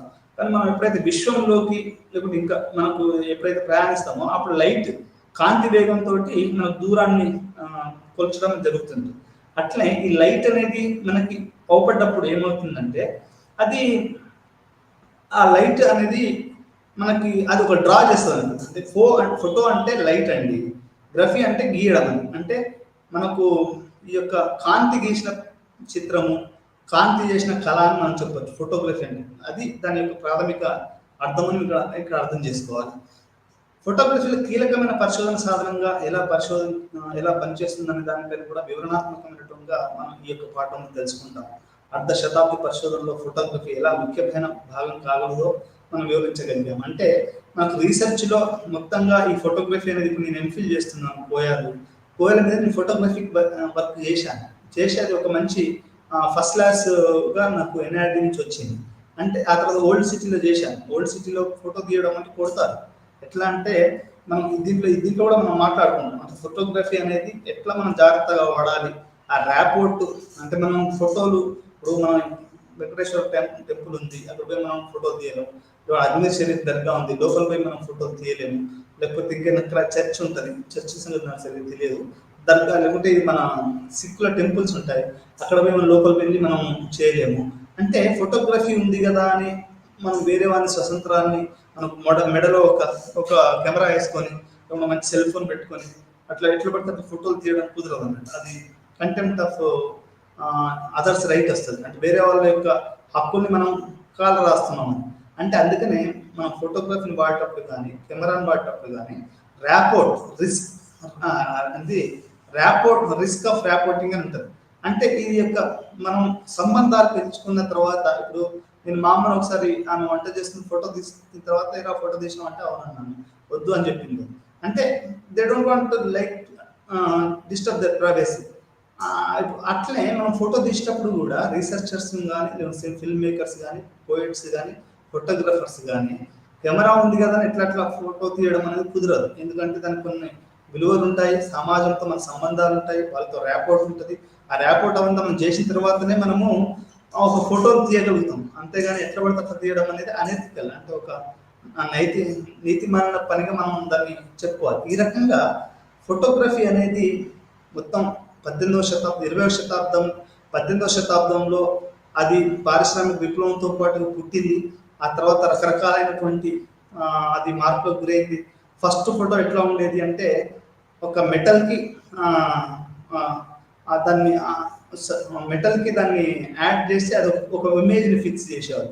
మన కిటికీలో నుంచి బయట ఉన్న వాతావరణాన్ని ఫోటో ఫస్ట్ ప్రపంచంలో సర్వైవింగ్ ఫోటో అంటే అది మనం కిటికీలో నుంచి తీసిన ఫోటో అని చెప్పొచ్చు. మన ఇండియాలోనైతే బెంగాల్లో మొట్టమొదటిసారి ఫోటోగ్రఫీని తీశారు బ్రిటిషర్స్ మన ఇండియా రూల్ చేస్తున్నప్పుడు. అది బెంగాల్ మ్యూజియంని తీశారు. అంటే ఫోటోగ్రఫీకి ఒక చరిత్ర ఉంది. ఆ చరిత్ర అనేది రకరకాలుగా మారి ఈరోజు మనం సెల్ ఫోన్ వరకు వచ్చాము. ఒకప్పుడు నేను 10th క్లాస్ చదివేటప్పుడు ఫోటోలు అంటే మా మండలానికి నటరాజ్ ఫోటో స్టూడియో అని ఉండేది మా మండలంలో. ఆయనే మండలం మొత్తం చూసేవాడు. మా ఊరికి రావాలంటే, మా ఊరిలో ఫోటో తీయాలి అంటే ఆయన ఒకరోజు ముందు చెప్పాలి. ఆ తెల్లారి ఆయన వస్తాడు. అది ఇట్లా మనకు పైన గుడ్డ పెట్టి, ఆ గుడ్డ పెద్ద కెమెరా ఉండేది అప్పుడు, ఆ దాంట్లోకి ఫోటో తీసేవాడు. ఆ రోజుల్లో కెమెరా టెక్నాలజీ అది. ఆ తర్వాత మారింది. అతను కొడాక్ వచ్చింది, నోకియా వచ్చింది, రకరకాల మనకు యొక్క ఫోటోగ్రఫిక్ ఈ కెమెరాలు వచ్చాయి. అది పోయి ఇప్పుడు బలవంతమైన సెల్ ఫోన్లు వచ్చాయి. ఈ సెల్ ఫోన్లలో మన కెమెరా, ఆడియో, వీడియో అన్ని కూడా చేయవచ్చు. మనకు యాపిల్ అనుకోండి, యాపిల్ అయితే ఇంకా అది ₹1,00,000 1,50,000 కూడా మనకి ఈ యొక్క ఫోటోగ్రఫీ ఫోటోలు అనేటివి చేస్తూ ఉన్నారు. అంటే ఇది దీన్ని ఏమంటారు అంటే మన సోషలాజికల్ టర్మ్లో చెప్పాలి అంటే ఒక ఎథ్నోగ్రఫిక్ అకౌంట్స్. మనం ఫోటోలు తీయడం అనేది ఒక ఎథ్నోగ్రఫిక్ అకౌంట్ అని చెప్పొచ్చు. అంటే ఇది ఆంథ్రోపాలజీలో, సోషియాలజీలో ఈ యొక్క మెటీరియల్ని మనము రీసెర్చ్కి ఉపయోగించవచ్చు అనేది ఇక్కడ మనం అర్థం చేసుకోవాల్సినటువంటి విషయం. మనిషి యొక్క ఒక పని అంటే యాక్షన్ అనేది అంటే ఎట్లా ఉంటుంది. ఇప్పుడు మనిషి అనేవాడు సమాజంలో ఉంటాడు. వాని యొక్క పనులు అంటే యాక్షన్సే సోషల్ యాక్షన్ అంటారు దాన్ని. అంటే సామాజిక చర్యనే వాని యొక్క గ్రోత్ కానీ సమాజం మనం చూసే విధానంలో కానీ అది ఉంటుంది. ఉదాహరణకి ఒకడు పెయింటింగ్ వేస్తున్నాడు అనుకోండి, మాటికి సమాజం అని పెయింటర్ అని ముద్రేస్తుంది. ఒక ఫోటోలు తీస్తున్నాడు అనుకో, ఫోటోగ్రఫర్ అంటారు. సింగర్ అయితే సింగర్ అంటారు, డాన్సర్ అయితే డాన్సర్ అవుతారు. క్రియేటివ్ డైరెక్టర్ నవల రచయిత, ఇంకా స్త్రీవాద ఉద్యమకారులు, మానవ హక్కుల ఉద్యమకారులు, ఎన్విరాన్మెంటలిస్టులు, ఇట్లా రకరకాలైనటువంటి. అంటే అది ఎట్లా ఏర్పడుతుంది? నువ్వు చేసే పనులు, దానికి సమాజం ఇచ్చే ప్రతిస్పందన, మళ్ళీ నువ్వు అర్థం చేసుకునే విధానం, ఇవన్నీ కూడా కలిసి కొంతమంది కమ్యూనిస్టులు ఉంటారు, కొంతమంది రైట్ వింగ్ వాళ్ళు ఉంటారు, కొంతమంది సెంట్రిస్టులు ఉంటారు. ఇట్లా రకరకాలం అనేది మనిషి యొక్క చర్య మీదనే సమాజం దాని యొక్క అర్థాన్ని నిర్మిస్తుంది అనేది మనం కూడా అర్థం చేసుకోవాలి. ఉదాహరణకి ఇంకోటి కూడా అర్థం చేసుకోవాలి మీరు. ఏంటంటే ఫోటోగ్రఫీ అనేది ఒక సైన్గా ఎట్లా అర్థం చేసుకోవాలి, ఒక చిత్రంగా ఎట్లా అంటే ఒక ఫోటో వచ్చింది పేపర్లో. ఇప్పుడు ఉదాహరణ ఇంతకుముందు ఒక ఫోటో చూస్తున్నాను న్యూస్ పేపర్లో. ఆ ఫోటో అనేది జనాలకు చేరిందండి. ఇప్పుడు ఆంధ్రజ్యోతిలోనో, ఆంధ్రప్రభలోనో, ఈనాడులోనో, నమస్తే తెలంగాణలోనో, లేకుంటే ప్రజాశక్తిలోనో ఒక ఫోటో వచ్చింది అనుకోండి. ఆ ఫోటోని తీశాడు. అది ప్రజలు కొన్ని కోట్లాది మందికి మనకు పేపర్ అనేది పోతా ఉంది. ఆ పేపర్ అనేవారు చూసే వాళ్ళందరూ కూడా ఆ సాధారణ ప్రజలు ఎట్లా చూస్తున్నారు అనేది మనకు చాలా ప్రధానమైనటువంటి విషయం. ఆ ఫోటోని మనం ఎట్లా చూస్తున్నారు. ఉదాహరణకి ఈనాడు వాడు ఏం చేసేవాడు అంటే ఎన్టీఆర్ను పాపులర్ చేయడానికి ఆయన స్నానం చేస్తుంటే ఒక ఫోటో తీసేసి, అంటే ఊళ్ళో బయట స్నానం చేస్తుంటే ఒక ఫోటో తీసేసి పేపర్లు వేసేవాడు. ఇప్పుడు అది చూసిన ప్రజలు ఏమనుకునేవాళ్ళు, ఈయన మనలో ఒకడు, మన మన మన మన మనిషే అని చెప్పడానికి ఒక ఇమేజ్ని క్రియేట్ చేయడం. అంటే పబ్లిక్లో జనంలో ఇది మనవాడు, మా సాదాసీదాగా ఉంటాడు అని చెప్పడానికి ఎన్టీ రామారావు స్నానం చేస్తున్నటువంటి ఫోటోని ఈనాడు వాళ్ళు ప్రచురించారు. అది ఒక ప్రాపగాండా మిషన్ లాగా మనకు ఉపయోగపడ్డది. అట్లే మీరు ఈ పొలిటికల్ రాజకీయ నాయకులు చూడండి, ఇప్పుడు స్వచ్ఛ భారత్ అంటారు, మోడీ గారు ఇట్లా ఒక చీపులు పట్టుకుంటారు అంతే, అది ఫోటో. అప్పటికి మనకు చాలా మంది మనకు రాజకీయ నాయకులు కానీ సినిమా వాళ్ళు కానీ ఫోటోలకు మాత్రమే చేస్తారు. మీకు ఇక్కడ చాలా మంది సోషల్ యాక్టివిస్టులు కూడా వారి ఫోటో కొంచెం వెనక్కి వచ్చాడు అనుకోండి, వాడు ఊరుకోవడం, ముందుకు వచ్చి వారి ఫోటో తీయాలని చూస్తాడు. దాన్ని ఏమంటారంటే సోషియాలజీలో ప్రాక్సిమిటీస్ అంటారు. ప్రాక్సిమిటీస్ అంటే ఒక మనిషి ఇంకొక మనిషికి ఎట్లాంటి క్లోజ్ ఉన్నాడు, ఎవరి పక్కన ఎవరు నిలబడ్డారు, ఎవరెంత ఈజీగా ఉన్నారు, కూల్గా ఉన్నారు, ఇట్లాంటివన్నీ కూడా చదవడం కూడా మనకు సోషియాలజీ ఆఫ్ ప్రాక్సిమిటీ. దీన్ని చాలా మంది సోషియాలజిస్టులు వాళ్ళు అధ్యయనం చేశారు. ఇది కూడా చాలా ప్రధానమైనటువంటి విషయం. అంటే ఒక ఫోటో రావడానికి రాజకీయ నాయకులు జనాలు పడే పాటలు అంతా ఇంత కదా. ఎందుకు అంత పాటలు పడతారు అంటే, ఒకసారి ఒక ఫోటో వచ్చిందంటే కొన్ని కోట్లలో అది ప్రింట్ అవుతుంది. అంటే దాన్ని జనాలు చదువుతారు.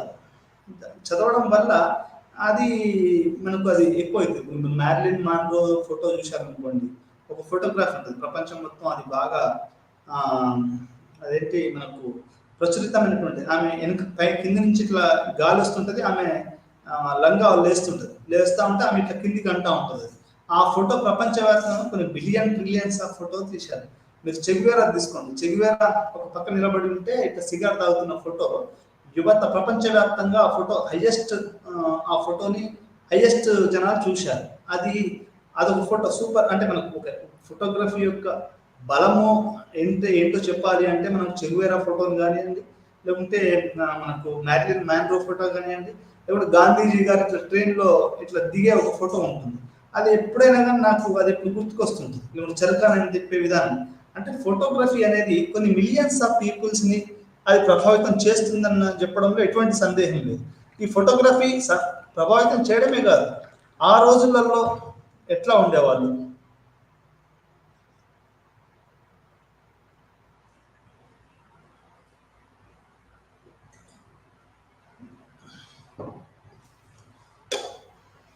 ఉదాహరణకి మన పాఠంలో ఢిల్లీలో 1923లో బ్రిటిష్ ఒక ఉమెన్ ఏ రకంగా వీధులలో నడుచుకుంటా పోతుందనే దాన్ని మనకు ఒక ఫోటో వేశాడు. ఆ ఫోటోలో వెనకాల ఒక మనిషి నిలబడ్డాడు. అప్పుడు రిక్షా పుల్లర్స్ ఉన్నాయి. ఇప్పుడు బెంగాల్లో కనుక మనిషి ఇట్లా నెట్టుకుంటా పోయే అవి ఉంటాయి కదా, అవి ఆ ఫోటోలో వెనకాల ఉన్నాయి. అంటే మన ఆ ఫోటోని చూస్తే ఆమె వస్త్రధారణ, ఆమె వేసుకున్నటువంటి పైన టోపీ, ఆమె గౌను, ఆమె తెల్లటి కుర్తాపై అది. అంటే ఆ రోజుల్లో వస్త్రధారణ ఎట్లా ఉండేది, ఆ రోజుల్లో ఆడవాళ్ళు ఎట్లుండేవాళ్ళు, వాళ్ళు వీధిలోకి వచ్చేటప్పుడు ఏమేమి భరించేవాళ్ళు, మన భారతదేశం ఎట్లా ఉండేది, ట్రాన్స్పోర్ట్ సిస్టమ్ ఎట్లా ఉండేది, బ్లాక్ అండ్ వైట్ అంటే ఆ వీధులు ఎట్లా ఉండేది, అన్నీ కూడా ఒక్క ఫోటోలో మనం మొత్తం బ్రిటిష్ కాలం నాటి భారతదేశం చూడాలి అంటే బ్రిటిషర్స్ తీసినటువంటి ఎథ్నోగ్రఫిక్ ఫోటోలు చూస్తే ఆ రోజు మన భారతదేశం మీద ఏ రకంగా ఉందో మనం చూడొచ్చు. మనం కొన్ని ఫోటోలు చూస్తూ ఉంటాం. 1800లో ఎట్లా ఉండేది హైదరాబాద్, 1900లో ఎట్లా ఉండేది హైదరాబాద్, ఆ తర్వాత 1947 ముందు హైదరాబాద్ ఎట్లా ఉండేది. కొన్ని ఫోటోలు చూస్తే మనకి మొత్తం బండ్లు పడతాయి. తెలంగాణ మనకు బండి వెనక బండి కట్టి 16 బండ్లు కట్టి అన్నట్టు మనకు మొత్తం బండ్లు, పూల తోటలు, ఒకటే ట్రామ్ బస్సు మనకు సికింద్రాబాద్ నుంచి హైదరాబాద్కు ఆ బస్సు ట్యాంక్ బండి దగ్గర ఒక పాత ఫోటో ఉంటుంది. అది మనకి ఆ రోజులలో నిజాం కాలంలో బ్రిటిషర్స్ చూసి మొట్టమొదటిసారిగా మనకి ఈ బస్సులను ప్రవేశపెట్టడం అనేది జరిగింది. అంటే ఒక ఫోటో అనేది అక్కడ ఉన్నటువంటి సామాజిక జీవితాన్ని, అక్కడ ఉన్నటువంటి సమాజాన్ని, అక్కడున్న స్త్రీల పరిస్థితిని, అక్కడ ఉన్న ఆర్థిక పరిస్థితుల్ని, రాజకీయ పరిస్థితుల్ని, మనకు అన్నింటినీ కూడా ఒక ఫోటో అనేది అంటే ఇది ఒక బేసిక్ యూనిట్ అండి. మనకు ఫోటో అనేది దేనికైనా కానీ, పరిశోధనకైనా కానీ, ఇంకా దేనికైనా కానీ అది ఒక యూనిట్ అని చెప్పొచ్చు. ఎట్లా అంటే మనం ఇల్లు కట్టాలంటే మనకి ఏదైతే ఇటుకలు, మట్టి ఎట్లయితే అవసరమో ఇది ఒక బేసిక్ యూనిట్ కదా. అట్లే మన ఫోటోగ్రఫీ అనేది పరిశోధనలో కూడా, సినిమాలలో, డాక్యుమెంటరీలలో, చరిత్రలో అర్థం చేసుకోవడానికి ఫోటోగ్రఫీ అనేది మనకు ఒక ప్రాథమికమైనటువంటి అంశంగా మనం చెప్పొచ్చు. ఎంత సినిమా టెక్నాలజీ ఉన్నా ఫోటోగ్రఫీ అనేది ప్రైమరీ అనేది మనకు అర్థం చేసుకోవచ్చు. దీంట్లో సర్టిఫికేట్ కోర్సులు ఉన్నాయి, లెన్సెస్ ఎట్లా తీయాలని మనకు ఉన్నాయి, రకరకాల కెమెరాలను బట్టి ఉంటాయి. ఇట్లా మనకు ఫోటోగ్రఫీ అనేది ఇది ప్రపంచాన్ని ఒక ఒక నూతన దశకి తీసుకెళ్ళింది ఫోటోగ్రఫీ. అది రాబోయే రోజుల్లో ఇంకా ఎక్కువ ప్రభావితం చేస్తుందని మనం చెప్పొచ్చు. ఒకసారి కాంచీరామ్‌ని ఫోటో తీయబోతుంటే ఒక విలేకరి కొట్టారు. అంటే మనం ఎట్లా పడితే అట్లా ఫోటోలు తీయొచ్చా? హీరోయిన్‌లను గాని ఎయిర్‌పోర్ట్‌లలో పడిగాపులు కాస్తా ఉంటారు. లేకపోతే ఇంకా బయట ప్రెస్ వాళ్ళు పడిగాపులు కాస్తా ఉంటారు. నేను విన్నదేంటంటే మీరు సెలబ్రిటీ ఫోటో కనుక తీస్తే ఇక్కడ బాంబేలో మీరు కనుక సెలబ్రిటీ దాని ఏమంటే వ్యాపారిజం అంటారు. వ్యాపారిజం కాదు, పేపరాజీ అంటారు. మీరు కనుక ఒక సైఫ్ అలీ ఖాన్ కొడుకుది, కరీనా కపూర్ కొడుకు ఫోటో తీశారనుకోండి, మీకు కొన్ని లక్షల రూపాయలు వాడు తీసిన ఒక ఏజెంట్ ఉంటాడు, వాడు మీకు ఇస్తాడు. ఎందుకంటే ఆ ఫోటో ఎక్కువ మంది చూస్తారు కాబట్టి. ఇప్పుడు కరీనా కపూర్నో లేకపోతే ఇంకెవరినో మన బాలీవుడ్లో అనిల్ అంబానీనో సచిన్ టెండూల్కర్నో నీతా అంబానీనో కనుక మీరు ఫోటో ఆమె ఎక్కడికో పోతూ ఉంటుంది, అటు ఇటు వస్తుంటూ, అంటే ఒక సెలబ్రిటీస్ల యొక్క ఫోటోలు మనం గనక తీయగలిగితే దానికి ఒక రేటు ఉంటుంది. అది వాళ్ళు అమ్ముకుంటారు మార్కెట్. అదొక పెద్ద బిజినెస్గా ఈరోజు పెరిగింది. అందుకనే ఈరోజు పేపరాజీ అనేది చాలా ఎక్కువగా పెరిగింది. ఎందుకంటే ఫోటో ఇది ఒక మాఫియా, ఒక ఇండస్ట్రీ లాగా అయిపోయిందండి. ఇది ఎట్లా అంటే ఒక అమ్మాయిని, ఒక హీరోయిన్ని ప్రమోట్ చేయాలన్నా, ఒక హీరోయిన్ దించాలన్నా దానికి ఫోటోగ్రఫీనే మనకు ముఖ్యం. మీకు అంతెందుకండి, మీరు హీరోయిన్లు కనుక చూస్తే ఫస్ట్ వాళ్ళు ఆడిషన్స్ పోయే ముందు ఏదైనా మంచి ఫోటో స్టూడియోకి పోయి రకరకాల ఫోటోలు దిగుతారు. దిగి అది మనకు వేరు నిర్మాణ సంస్థలలో నేను నా ఫోటోలు ఇవ్వని, రోజా కానీ లేకుంటే ఇంకెవరైనా కానీ, మధుబాల కానీ ఇంకెవరైనా కానీ, పెద్ద శ్రీదేవి కూడా ఫోటో స్టూడియోకి వెళ్ళి ఫోటో అది తీసుకొని ఉంటుంది. అంటే ఇట్లా మనకు ఫోటో అనేది ఏమవుతుంది అంటే అది ప్రాథమికంగా ఆమె ఒక హీరోని కానీ హీరోయిన్ని కానీ ప్రమోట్ చేయాలన్నా, లేకుంటే మొత్తం ఇండస్ట్రీలో లేకుండా చేయాలన్నా కానీ ఒక ఫోటోగ్రాఫర్ చేయొచ్చు.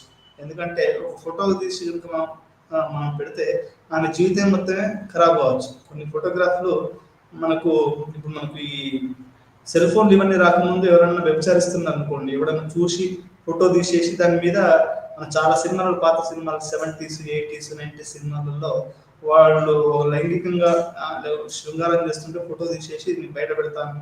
మీకు దృశ్యం సినిమా కూడా అంతే కదా. అంటే ఫోటో తీసేసేసి వాడు బయట బ్లాక్మెయిల్ చేస్తాడు. అది వెంకటేష్ తెలుగులో తీశాడు. అంటే ఒక వ్యక్తి జీవితాన్ని నాశనం చేయాలన్నా, ఒక సమాజం జీవితాన్ని పైకి, ఒక హీరోయిన్ జీవితాన్ని పైకి తీసుకురావాలన్నా ఈ ఫోటోగ్రఫీ అనేది చాలా ప్రధానమైనటువంటి పాత్ర వహిస్తుంది అని చెప్పడానికే ఈ ఉదాహరణలన్నీ నేను చెప్పుకురావడం జరుగుతుంది. అంటే మనకు ఫిల్మ్లో ఒక మరీ ముఖ్యంగా ఫిల్మ్ ఇండస్ట్రీలో ఈ ఫోటోగ్రఫీ అనేది చాలా చాలా ప్రధానంగా పనిచేస్తుంది. అది లెన్సెస్ని బట్టి మనం చూడవలసి, అంటే ఒక్కొక్క కెమెరా లక్షలలో ఉంటుంది. మీరు ఎస్ఎల్ఆర్ అని ఒక కెమెరా ఉంటుంది. ఎస్ఎల్ఆర్ ఇట్లా అంటున్న కొద్దీ మనం దాని యొక్క క్లారిటీ, విజువల్స్ అవన్నీ ఎక్కువగా వస్తాయి. మనకు సీదా కెనాన్ ఫొటోస్ కూడా ఇవన్నీ కూడా వేరే రకంగా మనకు ఫోటో క్లారిటీ అనేది వస్తుంటుంది. అంటే ఈ రకంగా ఫోటో అనేది మొత్తం సమాజాన్ని, వ్యక్తుల్ని దాన్ని అది ప్రభావితం చేస్తుందని మనం చెప్పొచ్చు. నేను విన్నది ఏంటంటే అమెరికాలో ఒక ఫోటోగ్రాఫర్ ఉండేవాడు. ఆయన తీసిన ప్రతి చిత్రానికి, ప్రతి ఫోటోగ్రాఫ్కి కొన్ని వందల వేల రూపాయలు, కోట్ల రూపాయలు వచ్చేటట్టు విన్నాను. ఎందుకంటే అతను తీసే నైపుణ్యత. ఇప్పుడు ఒక ఫోటోని కనుక మనం కరెక్ట్గా తీయగలుగుతాం, అదొక కళ అండి. అంటే యాక్చువల్గా నేను ఫోటో తీయడం అనేది కూడా ఒక కళాత్మకమైనటువంటి ప్రక్రియ అని నేను చెప్తాను. ఎట్లా పడితే అట్లా అమెరికాలో ఉన్న ఆ ఫోటోగ్రఫర్కి హైయెస్ట్ రెమ్యునరేషన్ ఉండేది. అతను తీసిన ప్రతి ఫోటోను ఏ పేపర్ వాడో లేకపోతే ఏ మ్యాగజైన్ వాడో తీసుకునేవాడు. అంటే అతను తీసే విధానాన్ని బట్టి ఉంటుంది. అంటే అతను ఒక ఆబ్జెక్టివ్ ఓరియంటెడ్గా, అట్లా లెన్స్ వైజ్గా, లైట్ వైజ్గా అతను కళాత్మకంగా తీసుంటాడు. కాబట్టి అతని చిత్రాలకి మనకు ఎక్కువ డబ్బులు పే చేయాల్సి వచ్చింది, అంటే చేస్తారు. అంటే ఇది కూడా ఒక కళాత్మకమైనటువంటి ప్రక్రియ అని చెప్పడానికి నేను ఇవన్నీ చెప్తున్నాను.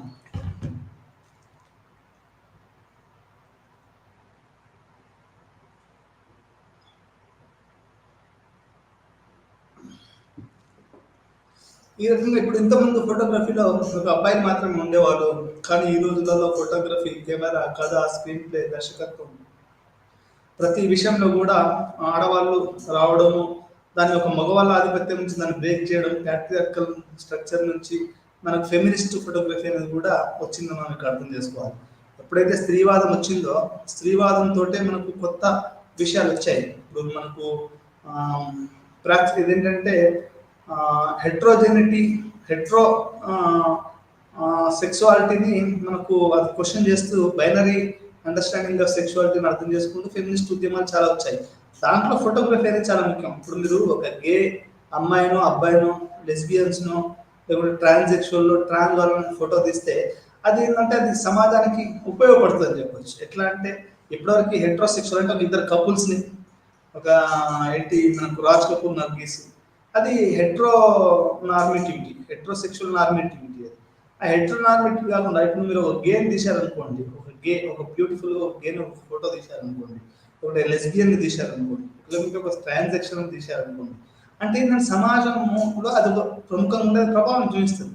వాళ్ళ హక్కులని సమాజంలో వాళ్ళ లైంగికత్వం అంటే స్త్రీ పురుషుడే కాదు, పురుషుడు స్త్రీ లేకుంటే ఇట్లా చేసుకునే అవకాశం ఉంది అని చెప్పడానికి ఒక ఫోటోలో మనం చూపించగలిగితే గేనో లేకుంటే లెస్బియన్నో అది ఏంటంటే సమాజం మీద ప్రభావం చూపిస్తుంది. అంటే ఫోటోగ్రఫీ అనేది కొత్త విషయాన్ని స్త్రీవాదంలో కొత్త విషయాన్ని సమాజంలోకి తీసుకొచ్చింది, అది ముందుకు తీసుకెళ్తుంది. సోషియాలజీ ఏంటంటే ఇట్లాంటి వాటి గురించి చదవడం. ఇప్పుడు అందరి హెట్రోసెక్షువాలిటీ గురించి అంటే భిన్న వైరుధ్యమైనటువంటి ఆడమగ లైంగికత్వం కొన్ని లక్షల చదివి జరిగి ఉంటాయి. ఎప్పుడు మీరు సుఖంగా ఉంటారు, ఎప్పుడు మీరు ఎంత తృప్తి ఉంటారు, ఇట్లాంటివన్నీ మీరు జరగవచ్చు. నేను అనేది ఏంటంటే సోషియాలజిస్ట్ అంటే అందరు చేసిన నువ్వు చేస్తున్నట్టు దాంట్లో అదేముంది నీకేంటి అంటే అంటే ఒక రోడ్డు మీద ట్రాన్స్సెక్షువల్స్ ఉంటారు, కొంతమంది మగవాళ్ళు ఆడవాళ్ళు ఉంటారు, వాళ్ళు కూడా లైంగిక దోపిడీకి గురవుతుంటారు. అది దాన్ని మనం ఫోటో తీయగలిగామా, వాళ్ళ జీవితాన్ని చిత్రీకరించామా? ఏమంటే మనం ట్రైన్లలో చూస్తూ ఉంటాం, ట్రైన్లలో వాళ్ళు వచ్చి పాటలు పాడి మన మీద చేతులు పెట్టి 10 రూపాయల నోట్లు చేతి నిండా ఉంటే వాళ్ళకి 10 రూపాయల నోట్లు 100 రూపాయల నోట్లు మనకు చేతి నిండా పెట్టి మన మీద దీవించినట్టు వాళ్ళు చేస్తారు. అది మనం వాళ్ళని ఎప్పుడైనా వాళ్ళ జీవితాన్ని చిత్రీకరించామా అనేది అంటే ఒక సోషియాలజిస్ట్గా, ఒక ఫోటోగ్రఫర్గా, ఒక జర్నలిస్ట్గా, ఒక అకాడమిషియన్గా, ఒక రాజకీయ నాయకుడిగా, ఒక సమాజం పట్ల బాధ్యత కలిగిన వ్యక్తిగా, లేదా బాధ్యత కలిగిన వ్యక్తురాలుగా ఏ రోజైనా కానీ మనం వాళ్ళ గురించి ఆలోచించాము, ఫోటో తీస్తే మనం అది నిజానికి కూడా సమాజంలో ఒక భిన్న పార్శ్వత్వానికి కొంత రకరకాల ఉన్నంగా కొత్త యాంగిల్ని అనేది మనకు చూపించినట్టయితే. ఇప్పుడు పరిశోధన అంటే ఏంటంటే ఏం లేదండి, కొత్తది అనుకోవడమే. అంటే ప్రకృతిలో దాగినటువంటి కొన్ని రహస్యంగా ఉన్నటువంటి కొన్ని విషయాల్ని మనం కనుక్కోవడమే. అట్లనే సామాజిక శాస్త్ర పరిశోధన అంటే మానవ సంబంధాల్లోని సంక్లిష్టతని, మనకు వెలివేయబడ్డ సంబంధాలని, వాటిని మనం పట్టి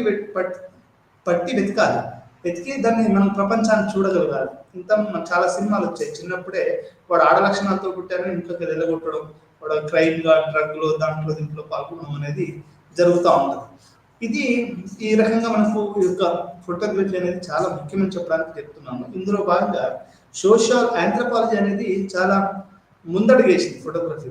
ఎట్లా ముందడుగేసింది అంటే అది మీకు స్లమ్స్ అని, the photography of drugs and culture అని, మీకు ఆ తర్వాత అడిక్షన్స్, లేకుంటే the patterns of culture, slums, black ghettos, వీటన్నిటి మీద కూడా మనకేమైందంటే విజువల్ ఆంథ్రోపాలజీ అనేది చాలా చాలా చాలా ప్రపంచాన్ని, లేకుంటే మనకు స్ట్రీట్ కార్నర్ సొసైటీ ఇట్లాంటి అన్నీ కూడా ఏం చేశాయంటే మనకు ఫోటోగ్రఫీ ఎథ్నోగ్రఫిక్ అకౌంట్స్ సోషియాలజీలో చాలా బాగా పేరు తీసుకొచ్చాయి. కానీ అదే స్థాయిలో మనకు విజువల్ సోషియాలజీలో మనకు అంత పెద్దగా వర్క్ జరగలేదు. అందుకని ఈ రోజుల్లో విజువల్ సోషియాలజీ అనేది కూడా చాలా ముఖ్యం. నేను ఈ మధ్య కాలంలో visual sociology world visual sociology దానికి అప్లై చేశాను. అది ఇంకా సభ్యత్వం 900 ఎంతో కట్టాలి. ఆ సభ్యత్వం కడితే నేను ఈ విజువల్ ఫోటోగ్రఫీ విజువల్ సోషియాలజీ దాంట్లో భాగం అవుతాను. ఎందుకంటే రోజు రోజుకి మనకు విజువల్స్ పెరగడం వల్ల సమాజంలో ఒక ప్రధానమైనటువంటి రీసెర్చ్ మనం తీసుకుంటే అది ఏంటంటే సమాజానికి ఉపయోగపడుతుందని మనం చెప్పుకోవచ్చు. అంటే ఈ రకంగా నేను చెప్పాల్సింది ఏంటంటే విజువల్ ఆంథ్రోపాలజీ అనేది మనం మాలినోస్కీ వలనైతేనేమి, లేకుంటే మార్గరెట్ మీడ్ వలనైతేనేమి, లేకుంటే ఇవాన్ పిచ్చివాడ్ వలనైతేనేమి, వీళ్ళ వల్ల బాగా అభివృద్ధి చెందింది. ఆ తర్వాత కూడా 1960 ఆ దశకం నుంచి కూడా విజువల్ ఆంథ్రోపాలజిస్టులు చాలా కాంట్రిబ్యూట్ చేశారు. ఇప్పుడు మనకు దళిత వాడలు ఉంటాయండి. ఇప్పుడు భీమరావు నగర్ అని ఉంటుంది, భీమరావు నగర్ కూల్ చేశారు. లేకుంటే ఇప్పుడు చాలా మంది స్లమ్స్ ను కూల్ చేస్తున్నారు. రేవంత్ రెడ్డి గవర్నమెంట్ వ్యతిరేకంగా కూడా మాట్లాడుతున్నారు. అంటే వాళ్ళ గురించి ఎవరైనా చదువుతారా? ఆంథ్రోపాలజిస్టులు చదువుతారు. సోషియాలజీ ఎందుకు చదవట్లేదు మరి? సోషియాలజీ అంటే కల్చర్, సినిమా, క్యాపిటలిజం, ఎలిటిజం గురించే కాదు కదా. మీకు దళితులు, ట్రైబల్స్, మైనారిటీస్, స్త్రీలు, స్లమ్ డ్వెల్లర్స్, డ్రగ్ పెట్లర్స్, ప్రాస్టిట్యూషన్, ఇవన్నీ కూడా చాలా ప్రధానంగా అవి ఉంటాయి కదా. ఆ వాటి మీద ఎందుకు ఆంథ్రోపాలజీ చదివినట్టుగా సోషియాలజీ చదవలేదు? మరి చదివితే ఎందుకు ఇంత అంటే అది అది ఒక మిస్సింగ్ లాగా అయిపోయింది సోషియాలజీలో. There is a missing point in sociology is that the way anthropology has studied all these cultures, sociology is unable to do it. అంత ఒక రకంగా ఆంథ్రోపాలజీ చేసినంత కాంట్రిబ్యూషన్ సోషియాలజిస్ట్ చేయలేకపోయారు. వీళ్ళంతా టెక్కులు చేసుకుంటూ అంత నాటకాలు చేసుకుంటూ ఆంథ్రోపాలజీ చేసినంత అది సోషియాలజీ థింకర్స్ మీద పడ్డది. దాని గురించి ఆలోచించడం మొదలుపెట్టారు. వాళ్ళు చేసినంత కృషికి ఏ రకంగా మనం కూడా చేయగలుగుతాం అనే ఈ విజువల్ ఆంథ్రోపాలజీ యొక్క ప్రభావం విజువల్ సోషియాలజీ మీద కూడా చాలా ఎక్కువగా పడ్డదని మనం చెప్పుకోవచ్చు. అందులో భాగంగానే మనకు విజువల్ సోషియాలజీ అనేది డెవలప్ అయింది. మనకు ఫోటోగ్రఫీ, ఆంథ్రోపాలజికల్ ఫిల్మ్స్, ఎథ్నోగ్రఫిక్ ఫిల్మ్స్, వీటి సోషియాలజికల్ అసోసియేషన్, వరల్డ్ సోషియాలజికల్ అసోసియేషన్లో విజువల్ సోషియాలజీ నుంచి ఒక బ్రాంచ్ ఓపెన్ చేయడం, దానికి ప్రత్యేకమైనటువంటి ఒక కమిటీని పెట్టడం ప్రపంచవ్యాప్తంగా. వాళ్ళు రకరకాలైన ఫోటోగ్రఫీ, విజువల్స్ మీద వాళ్ళు చదవడం, బెస్ట్ డాక్యుమెంటరీ గురించి డిస్కస్ చేయడము, విజువల్స్ ఫోటోగ్రఫీని మనకు రీసెర్చ్లో భాగంగా చేస్తూ వాళ్ళు ముందుకు రావడం. రిటర్న్ ఒకటే కాదు, విజువల్స్ ఇవి కూడా చాలా ముఖ్యమైన వాళ్ళు వరల్డ్ సోషియాలజికల్ కాన్ఫరెన్స్ వాళ్ళు చేయడం. దాంట్లో విజువల్ సోషియాలజీ అనేది కూడా ప్రపంచవ్యాప్తంగా ఇప్పుడు నెక్స్ట్ 2025లో అది కొరియాలో యొక్క ప్రపంచ సదస్సు జరగబోతుంది. దాంట్లో విజువల్ సోషియాలజిస్టులు, విజువల్ ఫోటోగ్రాఫర్స్, విజువల్ ఎథ్నోగ్రఫిక్ మొత్తం కూడా అక్కడ సమావేశం కాబోతున్నారు. వీలైతే నేను కూడా పోవచ్చు, ఎందుకంటే నాకు అబ్బాస్ క్రస్తామి, ఆ తర్వాత మనకు సత్యజిత్ రే ఇట్లాంటి వాళ్ళ యొక్క సినిమాల మీద, ఫోటోగ్రఫీ మీద, ఇప్పుడున్న ఫోటోగ్రఫీ మీద థియరిటికల్ అనలిటికల్ గా చేయాలని ఉంది. అదేవిధంగా అర్బన్ స్లమ్స్, గెట్టోస్, దళితులు, మైనారిటీలు, వీళ్ళ హక్కుల మీద ఓల్డ్ సిటీ ఉంది. దాని మీద ఒక photographic essay of old city అని నేను చేసేసి అక్కడ ఒక ప్రజెంటేషన్ చేయొచ్చు. మీరు మన ఫోటో అంటే మీకు హైటెక్ సిటీ ఫోటోనే అవపడుతుందండి. చార్మినార్ ఫోటోనే మనకి ఎక్కువగా అవపడుతుంది. మన అక్కడ లోకల్ సందులలో, గుందులలో పోతే అక్కడ మనకు దోమలు, శానిటేషన్ ఉండదు, పందులు అవి తిరుగుతూ ఉంటుంది, పేదోళ్ళు అవి తిరుగుతూ ఉంటుంది. దాన్ని మనం ఫోటోగ్రఫీ చేయగలగాలి. ఆ స్లమ్స్ని మనం చూపించగలగాలి. ఎంత గడ్డు పరిస్థితులలో బతుకున్నా మనం చూపించగలిగినప్పుడు ఏమైంది అంటే మనం ఒక సోషలాజికల్గా కొత్త యాంగిల్లో ఇప్పుడు రత్నానాయుడు గారు రాశారు, ఇది old cities and new developments అని సిటీ ఆఫ్ హైదరాబాద్ రాశారు. మనం దాన్ని ఫోటోగ్రఫిక్ కనుక మనం చూపిస్తే అది ఎక్కువ కాంట్రిబ్యూట్ చేసినట్టు అయింది. అది రిటర్న్ ఒకటే కాదు, ఫోటోగ్రఫీ కూడా చాలా ముఖ్యమైనది ఇప్పుడు మనం అర్థం చేసుకోవాలి. ఈ యూనిట్లో దృశ్య మాధ్యమంగా మరియు సమాజంలోని పెద్ద సందర్భాలలో స్వీయ మరియు సంబంధాన్ని చూపిస్తుంది. సమాజాన్ని అర్థం చేసుకునే మార్గంలో ఫోటోగ్రఫీ ప్రవేశం గురించి క్లుప్త అవగాహన కలిగించడం ద్వారా మనం ఈ యూనిట్ ప్రారంభిస్తాం. అంటే సమాజాన్ని అర్థం చేసుకునే క్రమంలో ఫోటోగ్రఫీ అనేది ఏ రకంగా మనకు ప్రభావితం చేసింది అనేది మనం యొక్క పాఠం తెలుసుకుంటాం. స్వీయం సమాజం యొక్క సంక్లిష్ట సంబంధాన్ని చూస్తుంది. అంటే ఒక మనిషికి సమాజానికి, అంటే స్వీయ అంటే మనం ఒక వ్యక్తికి మరియు సమాజానికి మధ్యలో గల సంబంధాన్ని మనకు ఈ యొక్క పాఠం మనం మాట్లాడతాం. అదే రకంగా ఫోటోగ్రఫీ కూడా ఎట్లా దృశ్యమాన ఆధారం మనకు అందిస్తుంది. ఇది ఫీల్డ్ వర్క్ సమయంలో నిర్లక్ష్యం చేయబడి ఉండొచ్చు. అందువల్ల ఫోటోగ్రఫీ సమాజాన్ని అర్థం చేసుకోవడం విలువైన ఇన్పుట్లను ఎక్కువగా అనిపిస్తుంది. మనకు ఫోటోగ్రఫీ అనేది చాలా విలువైన సమాచారాన్ని మనకి ఈ ఫోటోగ్రఫీ అందిస్తుంది. ఎందుకంటే మనం ఎంత రాసినా కానీ ఒక్కోసారి కొన్ని మిస్ అయిపోతాం. కొన్ని ఫోటో తీస్తేనే వాటికి న్యాయం జరుగుతుంది. మనం ఎంత రాసినా మనకు క్వశ్చన్ ఉన్నా, అర్గ్యుమెంట్ ఉన్నా కానీ మనం కొన్ని ఫోటోలు కూడా వాటికి అటాచ్ చేస్తే అది మనకి ఏమైంది అంటే ఒక విలువైన సమాచారాన్ని, ఒక విలువైన దాన్ని మనం రాసినట్టయితే, రీసెర్చ్ తెచ్చినట్టయితే. ఫోటోగ్రఫీ ద్వారా సమాజాన్ని అర్థం చేసుకోవడం. మొత్తంగా ఫోటోగ్రఫీ అనేది ఒక పెద్ద అధ్యయనం. 1840లలో కనిపెట్టినప్పటి నుండి ఫోటోగ్రఫీ దాని యొక్క చరిత్రలో సంక్లిష్టమైన మరియు ప్రధానమైన పరివర్తన పోయింది. అది పెద్ద ఫోటోని ఎందుకు తీశాడు, యాంగిల్లో ఎందుకు తీశాడు, లైటింగ్ ఎంత వాడాడు, ఏ యాంగిల్లో తీశాడు అంటే ఇవన్నీ కూడా ఉంటాయి. అంటే ఆబ్జెక్టివిటీ కాదు, అది కూడా ఒక సబ్జెక్టివ్ అనేది మనకు ఇక్కడ అర్థం చేసుకోవాలి. ఎందుకంటే ఒక ఛాయాచిత్రం ఏది సంగ్రహితం అవుతుంది అనే దాన్ని సంగ్రహం చేసే వ్యక్తిపై ఆధారపడి ఉంటుంది. మరో మాటలు చెప్పాలంటే చిత్రంలో ఏమి చేర్చాలి, ఏమి చేర్చకూడదు అంటే మనకు బ్యాక్గ్రౌండ్ లేదు. నేను ఒక పాట రిలీజ్ చేయబోతున్నాను, దాని బ్యాక్గ్రౌండ్ లో గోడలు ఉన్నాయి, దాని వెనకాల నాకు కొంచెం వేరే పిక్చర్ రావాలనుకుంటున్నాను అంటే అది అక్కడ ఆబ్జెక్టివ్ కాదు కదా, నా సొంతంగా నేను చేశాను. అంటే ఫోటో ఇస్ నో మోర్ అనే ఆబ్జెక్టివ్ క్రైటీరియా అనేది మనం ఇక్కడ అర్థం చేసుకోవాలి. ప్రధాన సామాజిక శాస్త్రం ఫోటోగ్రఫీని ఆత్మాశ్రయ స్వభావం కారణంగా డేటా సేకరణ యొక్క చట్టబద్ధమైన పద్ధతిగా అంగీకరించడం కష్టమైంది. అంటే దీనికి ఈ సబ్జెక్టివిటీ ఉంది కాబట్టి దీనికి ఒక ఆబ్జెక్టివ్ క్రైటీరియా అని సోషియాలజీ ఇవ్వలేకపోయిందని చెప్పొచ్చు. స్వీయ అవగాహన ఫోటోగ్రఫీ స్వీయ మరియు సమాజం యొక్క ఆత్మాశ్రయ స్వభావం మధ్య సంబంధంలోకి ప్రవేశించే ముందు సామాజిక పరిభాషలో స్వీయ ఆలోచన చర్చిద్దాం. తనను తాను అర్థం చేసుకునే సామాజిక శాస్త్ర విధానం ఎల్లప్పుడూ సమాజంతో ముడిపడి ఉంటుంది. అంటే వ్యక్తుల చర్యల ద్వారా స్వీయ ప్రభావం సమాజాన్ని ప్రభావితం చేస్తుంది. తద్వారా సమూహాలు, సంస్థలు, నెట్వర్క్లు మరియు సంస్థలను సృష్టిస్తుంది. అదే సమయంలో సమాజంలో తన భాగస్వామ్య భాష అర్థాల ద్వారా స్వీయాన్ని కూడా ప్రభావితం చేస్తుంది. అంటే ఒక వ్యక్తి ఏ రకంగానైతే సమాజాన్ని ఇన్ఫ్లుయెన్స్ చేస్తాడో సమాజం కూడా ఆ వ్యక్తిని అది ఇన్ఫ్లుయెన్స్ చేస్తుంది. ఒకరికొకరు ఇట్లా అది పరస్పర సహకారం గొడవలతోటి సమాజం ముందుకు నడుస్తుంది అనేది అర్థం చేసుకోవాలి. లుకింగ్ గ్లాస్ సింబాలిక్ ఇంటరాక్షన్ సిద్ధాంతకర్తలు ఒకరైన చార్లెస్ కులీ మన స్వీయ భావాన్ని వివరించే ఒక సిద్ధాంతాన్ని దృక్పథాన్ని ముందుకు తీసుకొచ్చాడు. సింబాలిక్ ఇంటరాక్షనిజంలో మనిషి ఎట్లా ఆలోచిస్తాడు అనే దాని గురించి మనకు చార్లెస్ కులీ ఒక సిద్ధాంతాన్ని చెప్పాడు. ఆయన ఏం చెప్తాడు అంటే మన గురించి మన దృక్పథం, మన గురించి మన భావన నుండి మాత్రమే కాకుండా మన కుటుంబం మరియు స్నేహితులు మరియు మనకు సన్నిహితంగా ఉండే ఇతరులతో కానీ మనకు చాలా సాన్నిహిత్యం ఉండని వ్యక్తుల నుండి కూడా మనం కలిగి ఉన్న ప్రతిచర్యల నుండి కూడా వస్తుంది. కూలీ ప్రకారం మనం గురించి మనం దృక్కోణం ఇతరులు మన గురించి ఏమనుకుంటున్నారు అనే దాని నుండి వస్తుంది. ఇప్పుడు మన గురించి మనం ఎట్లా ఆలోచిస్తాం, అబ్బాస్ మంచిగా పదాలు చెప్పాడు, ఏదో అంటే ఫైట్ చేయాలనుకున్నంత ఏం కాదు అని అట్లా అనుకుంటున్నారని అనుకోవచ్చు, నేను అనుకోవచ్చు. లేదు అసలు పనికి రావడానికి కొంతమంది అనుకోవచ్చు. అంటే ఇట్లా మన గురించి ఏమనుకుంటున్నారు పక్కన వాళ్ళు అనే దాని గురించి ఆలోచిస్తూ మనం ఆలోచిస్తాం. అది మన స్వీయ దాని గురించి. అది ఉదాహరణకి ఇక్కడ మన కూలి ఏం చెప్తారంటే ఒక మనిషి తను గొప్పగా ఊహించుకోవచ్చు, కానీ తను అంత గొప్పవాడు కాదని పక్కన వాళ్ళు కానీ కుటుంబం ఇప్పుడు మాటి తిట్టేది, వందల చదువు ఏం చదువుతున్నారు, డాక్టరేట్ మా నాన్న తిట్టేవాడు. అది ఎందుకు డాక్టరేట్ అనేది సిటీలో పెద్ద తెలిసిన ఉండొచ్చు, కానీ తల్లిదండ్రులకు వయసు, పెళ్లి, కొడుకు ఇవన్నీ ఉండాలి అనేది వాళ్ళకి అది ముఖ్యం కదా. వాళ్ళు మరి అది కోల్పోయారు. అంటే వాళ్ళు మనకి ఇక్కడ అంటే ఎవరు ఎట్లా చూస్తున్నారు కుటుంబ సభ్యులు, దాని వాళ్ళు ఈ సోషల్ సైన్సెస్ అనేది ఒక రకంగా మా నాన్న అనేవాడు ఏం పిహెచ్డి రైదని. అంటే మనకు వేరే వాళ్ళకి డాక్టరేట్ అంటే గొప్ప కాదు, మా నాన్న గొప్ప కాదు, అది మా నాన్న గొప్ప కాదు అది. అంటే ఓకే అంటే చదువుకున్న డాక్టర్ మంచిదే, అన్ని ఇన్ టైంలో జరగాలి, అన్ని ఇన్ టైంలో జరగాలి అనేది కూడా వాళ్ళు ఆలోచిస్తారు.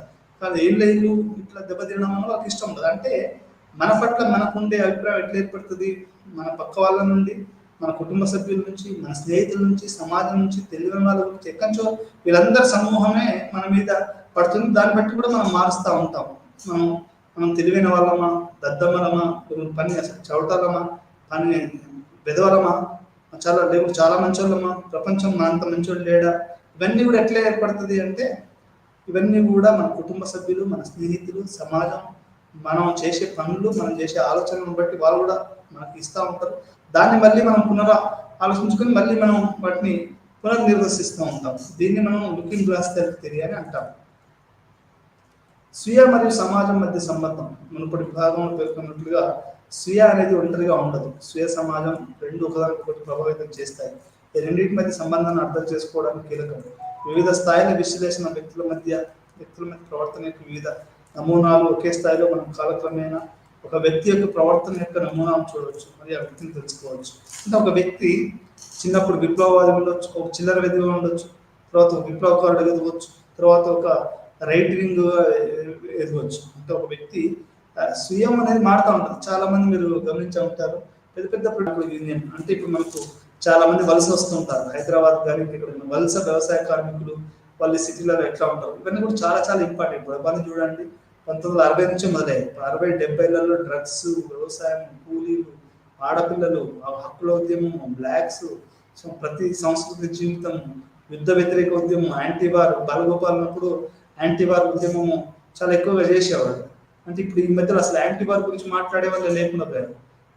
స్వేచ్ఛ స్పీచ్ ఉద్యమం అంటే ఫ్రీ స్పీచ్ ఉద్యమం, ఇవన్నీ కూడా మనకి ఈ ఆంథ్రోపాలజీ 1960s 70s చాలా వచ్చాయి. కానీ అది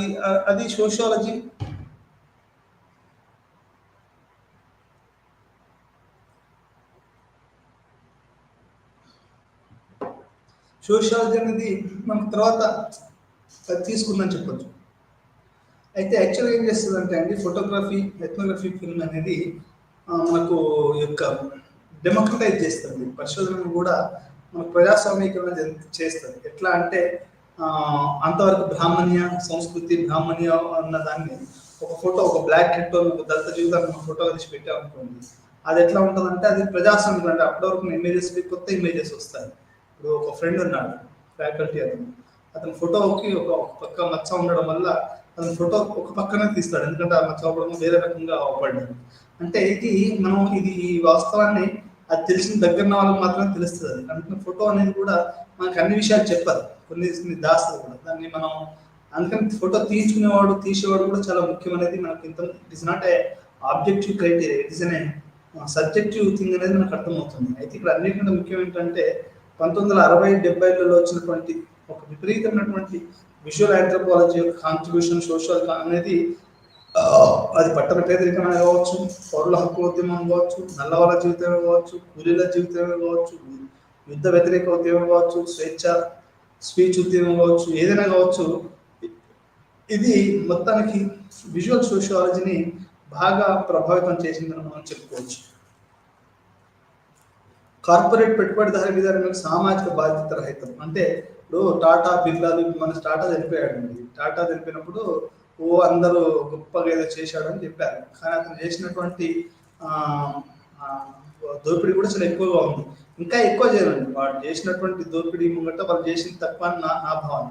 ఇప్పుడు అంతే అజిత్ ప్రేమ్జీ గురించి అనుకుంటారు, కానీ పెట్టుబడిదారి విధానం సామాజిక బాధ్యత రాహిత్యం అనేది ఎక్కువగా ఉంది. ఇప్పుడు ఇన్ని వేల కంపెనీలు, కొన్ని లక్షల కంపెనీలు ఉన్నాయండి. ఇన్ని లక్షల మంది కంపెనీలు వాళ్ళ సమాజాన్ని పట్ల బాధ్యతగా వహించి వాళ్ళ ట్యాక్సీని, వాళ్ళ కార్పొరేట్ వాళ్ళు మనకి చేస్తే సమాజంలో ఎంత పేదరికం ఎందుకు ఉంటుంది? వాడు ప్రాఫిటీరింగ్ ఆలోచించే మీరు గడియారాలు, చెక్కులు మంచి మొదలు పెట్టుకుంటే నీ విమానాలు తయారు చేసేంత వరకు ప్రతి వాడు కూడా ప్రాఫిటీరింగ్ అంటే మనకి ఎంత లాభం, ఎంత డబ్బులు సంపాదించాం, ఎన్ని కోట్లు సంపాదించాం అంటే అది బాధ్యత రాహిత్యం, సామాజిక బాధ్యత రాహిత్యంతో ఉన్నారు. కాబట్టి ఈ సమాజం ఇట్లా ఉంది. ఇప్పుడు పేద పిల్లలకు ఎందుకు మీకు అన్ని కంపెనీలు వాళ్ళు ఫెలోషిప్ ఇవ్వాలి కదా? ఇస్తే ఏంటంటే ఆడపిల్లలు చదువుకుంటారు, దళిత పిల్లలు చదువుకుంటారు, గ్రామీణ విద్యార్థులు చదువుకుంటారు. అంటే మనం డేటాని సేకరించడం ప్రారంభించే ముందు వారు తమ సబ్జెక్టును తాము ఎలా ప్రదర్శించాలి. టేలర్ ప్రకారం లింకన్ మరియు గుబా ఏదైనా గుణాత్మక పద్ధతుల గ్రంథాలు బహిరంగంగా లేదా రహస్య పాత్ర ఉంచడం వల్ల కలిగే సాపేక్ష ప్రయోజనాలు మరియు ఆశ ప్రయోజనాలు పరిశీలిస్తాయి. పాల్గొనే వారి పరిశోధన లేదా పరిశీలన మాత్రమే ఉద్ధరించబడతాయి. ఇతర డేటాను రూపొందించే సామర్థ్యాన్ని కలిగి ఉండే చిత్రాన్ని రూపొందించడానికి వీలు కల్పించే కొన్ని పద్ధతులను ఉపయోగించాలి. అంటే మనం ఫీల్డ్ వర్క్ చేసేటప్పుడు విజువల్ డేటా సేకరణ అనేది కొంత వ్యూహాత్మకంగా చేయాలనేది ఇక్కడ మనకు పరిశోధకులు చెబుతున్నారు. మనకి గుణాత్మక పద్ధతుల ద్వారా గ్రంథాలు బహిరంగ లేదా రహస్య పాత్రను ఊహించడం వల్ల కలిగే సాపేక్ష ప్రయోజనాలు మరియు అప్రయోజనాలు పరిశీలిస్తాము. అంటే ఈ విజువల్ డేటాను మనం ఎట్లా కలెక్ట్ చేయాలనే దాని మీద కూడా మనకు కొన్ని పద్ధతులు ఉన్నాయనేది మనం కూడా అర్థం చేసుకోవాలి. సామాజిక పరస్పర చర్యలు మరియు ప్రక్రియ. సామాజిక పరస్పర చర్యలు మరియు ప్రక్రియ సంఘటనలు మరియు సామాజిక ప్రక్రియల ఫోటోగ్రఫీ రికార్డులు సామాజిక పరస్పర చర్యలు మరియు సంబంధాల నిర్మాణం రూపంలో అంతర్దృష్టి అందిస్తాయి. ఫోటోగ్రఫిక్ ఇమేజ్తో ఇటువంటి అధ్యయనాలు ఒకరి సూక్ష్మ సంస్కృతి మరియు సమాజంలోని సెల్ఫ్ యొక్క అవగాహనను పరీక్షించాల్సి వస్తుంది. సూక్ష్మ పరిస్థితి అంటే మనకేంటి అంటే ఇప్పుడు మైక్రో ఎకనామిక్స్ ఎట్లా ఉందో మనకు మైక్రో సోషియాలజీ, మైక్రో సోషియాలజీ మనం సూక్ష్మ లెవెల్లో సంస్కృతిని అర్థం చేసుకోవాలనుకోండి. ఇప్పుడు ఇస్లామిక్ కల్చరే ఉంది, దళిత్ కల్చరే ఉంది. మనం సూక్ష్మ స్థాయిలో దాన్ని అర్థం చేసుకోవాలి.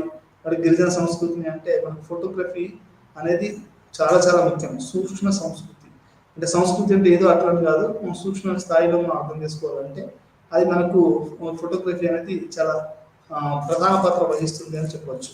సామాజిక నిర్మాణం అర్థం చేసుకోవడానికి ప్రాథమికంగా ఉంటుంది. సూక్ష్మ సంస్కృతి యొక్క డైనమిక్స్ని, వ్యక్తి సంబంధాల వివరాలను సీన్ ఇమేజ్లో మరియు ఫిల్మ్ వీడియో ఉపయోగించడం ద్వారా విశ్లేషించవచ్చు. ఒక వ్యక్తి ప్రాక్సిమిటీస్ అంటారు, కైనటిక్స్ ప్రాక్సిమిటీస్ అంటారు. ఒక వ్యక్తి ఇంకో వ్యక్తికి, ఒక అమ్మాయి ఒక అబ్బాయి చాలా క్లోజ్ ఒకరి మీద ఒక చేసుకున్నారు అనుకోండి, అది ఫ్రెండ్షిప్ చూపిస్తారు. లేదా ముద్దు పెట్టుకున్నారు అనుకోండి, ఇంకేదైనా చేస్తున్నారు అనుకోండి, అది ఆ ప్రాక్సిమిటీ, ఆ డైనమిక్స్ అది ఎట్లా ఉందనేది ఆ ఫోటో మనకి చాలా చెప్తుంది. ఆ మధ్యలో ఎవరో మన పాకిస్తాన్ హీరో అబ్బాస్ హీరో అని ఒక మోడల్ మనకు ఇక్కడ హిందీ బాలీవుడ్ ఒక అమ్మాయి ఒక ప్రోగ్రామ్ లో పడితే ఆ ప్రాక్సిమిటీని ప్రపంచవ్యాప్తంగా చూశారు. ఆ అమ్మాయి అతన్ని చేసుకుంది. అంటే మనకు ఆ ఫోటోను చూడడం ద్వారా, విశ్లేషించడం ద్వారా మనం ఆ సూక్ష్మ స్థాయిలో ఫోటో అనేది సూక్ష్మ స్థాయిలో మనకి సూక్ష్మంగా కల్చర్ని అర్థం చేసుకోవడానికి ఆ, అంటే మనకు అంటే దాన్ని ఏమంటారు, సూక్ష్మంగా అంటే స్మాల్ కల్చర్, లేకుంటే లిటిల్ కల్చర్, ఇట్లా దీన్ని అర్థం చేసుకోవడానికి మనకు పనికొస్తుంది అనేది మనం అర్థం చేసుకోవాలి. ఛాయాచిత్రాలు సామాజిక దృగ్విషయాల అధ్యయనం, డెవలప్ ప్రాక్సిమిక్స్, వ్యక్తుల మధ్య అంతరం మరియు శరీర ధోరణి వంటి వాటి యొక్క ప్రాముఖ్యతను అధ్యయనం చేశారు. ఇది సంస్కృతిని మరియు పరిస్థితులకు అనుగుణంగా మారుతుంటుంది. ఇప్పుడు మనకి హాలీవుడ్లో అక్కడ ఏంటంటే ఒక మనిషి ఇంకో మన అప్పుడు కిసి పెట్టుకుంటారు, మన వాళ్ళు ఇట్లా పెడతారు, లేకపోతే ఇట్లా పెడతారు, ఇట్లా ఇవన్నీ కూడా ఉంటాయి. అంటే మనకు ఒక సంస్కృతి, ఒక దాన్ని బట్టి ఈ ప్రాక్సిమిటీని బట్టి ఈ యొక్క వ్యక్తుల యొక్క మధ్య అంతరాయం, శరీర ధోరణిని బట్టి మనకు ఈ చిత్రాలను అర్థం చేసుకోవాల్సి ఉంటుంది. మనకు జాబ్ ఇంటర్వ్యూ యొక్క సూక్ష్మ కమ్యూనికేషన్ పరిశీలించారు. ప్రాక్సిమిటీ, కెన్బెరిక్ నరాలు, కమ్యూనికేషన్ ఫేసింగ్ వైవిధ్యాలు, దాంతోపాటు వచ్చే సంభాషణ యొక్క టెంపో మరియు ఒత్తిళ్లపై అతని విశ్లేషణ మనం చూడవచ్చు.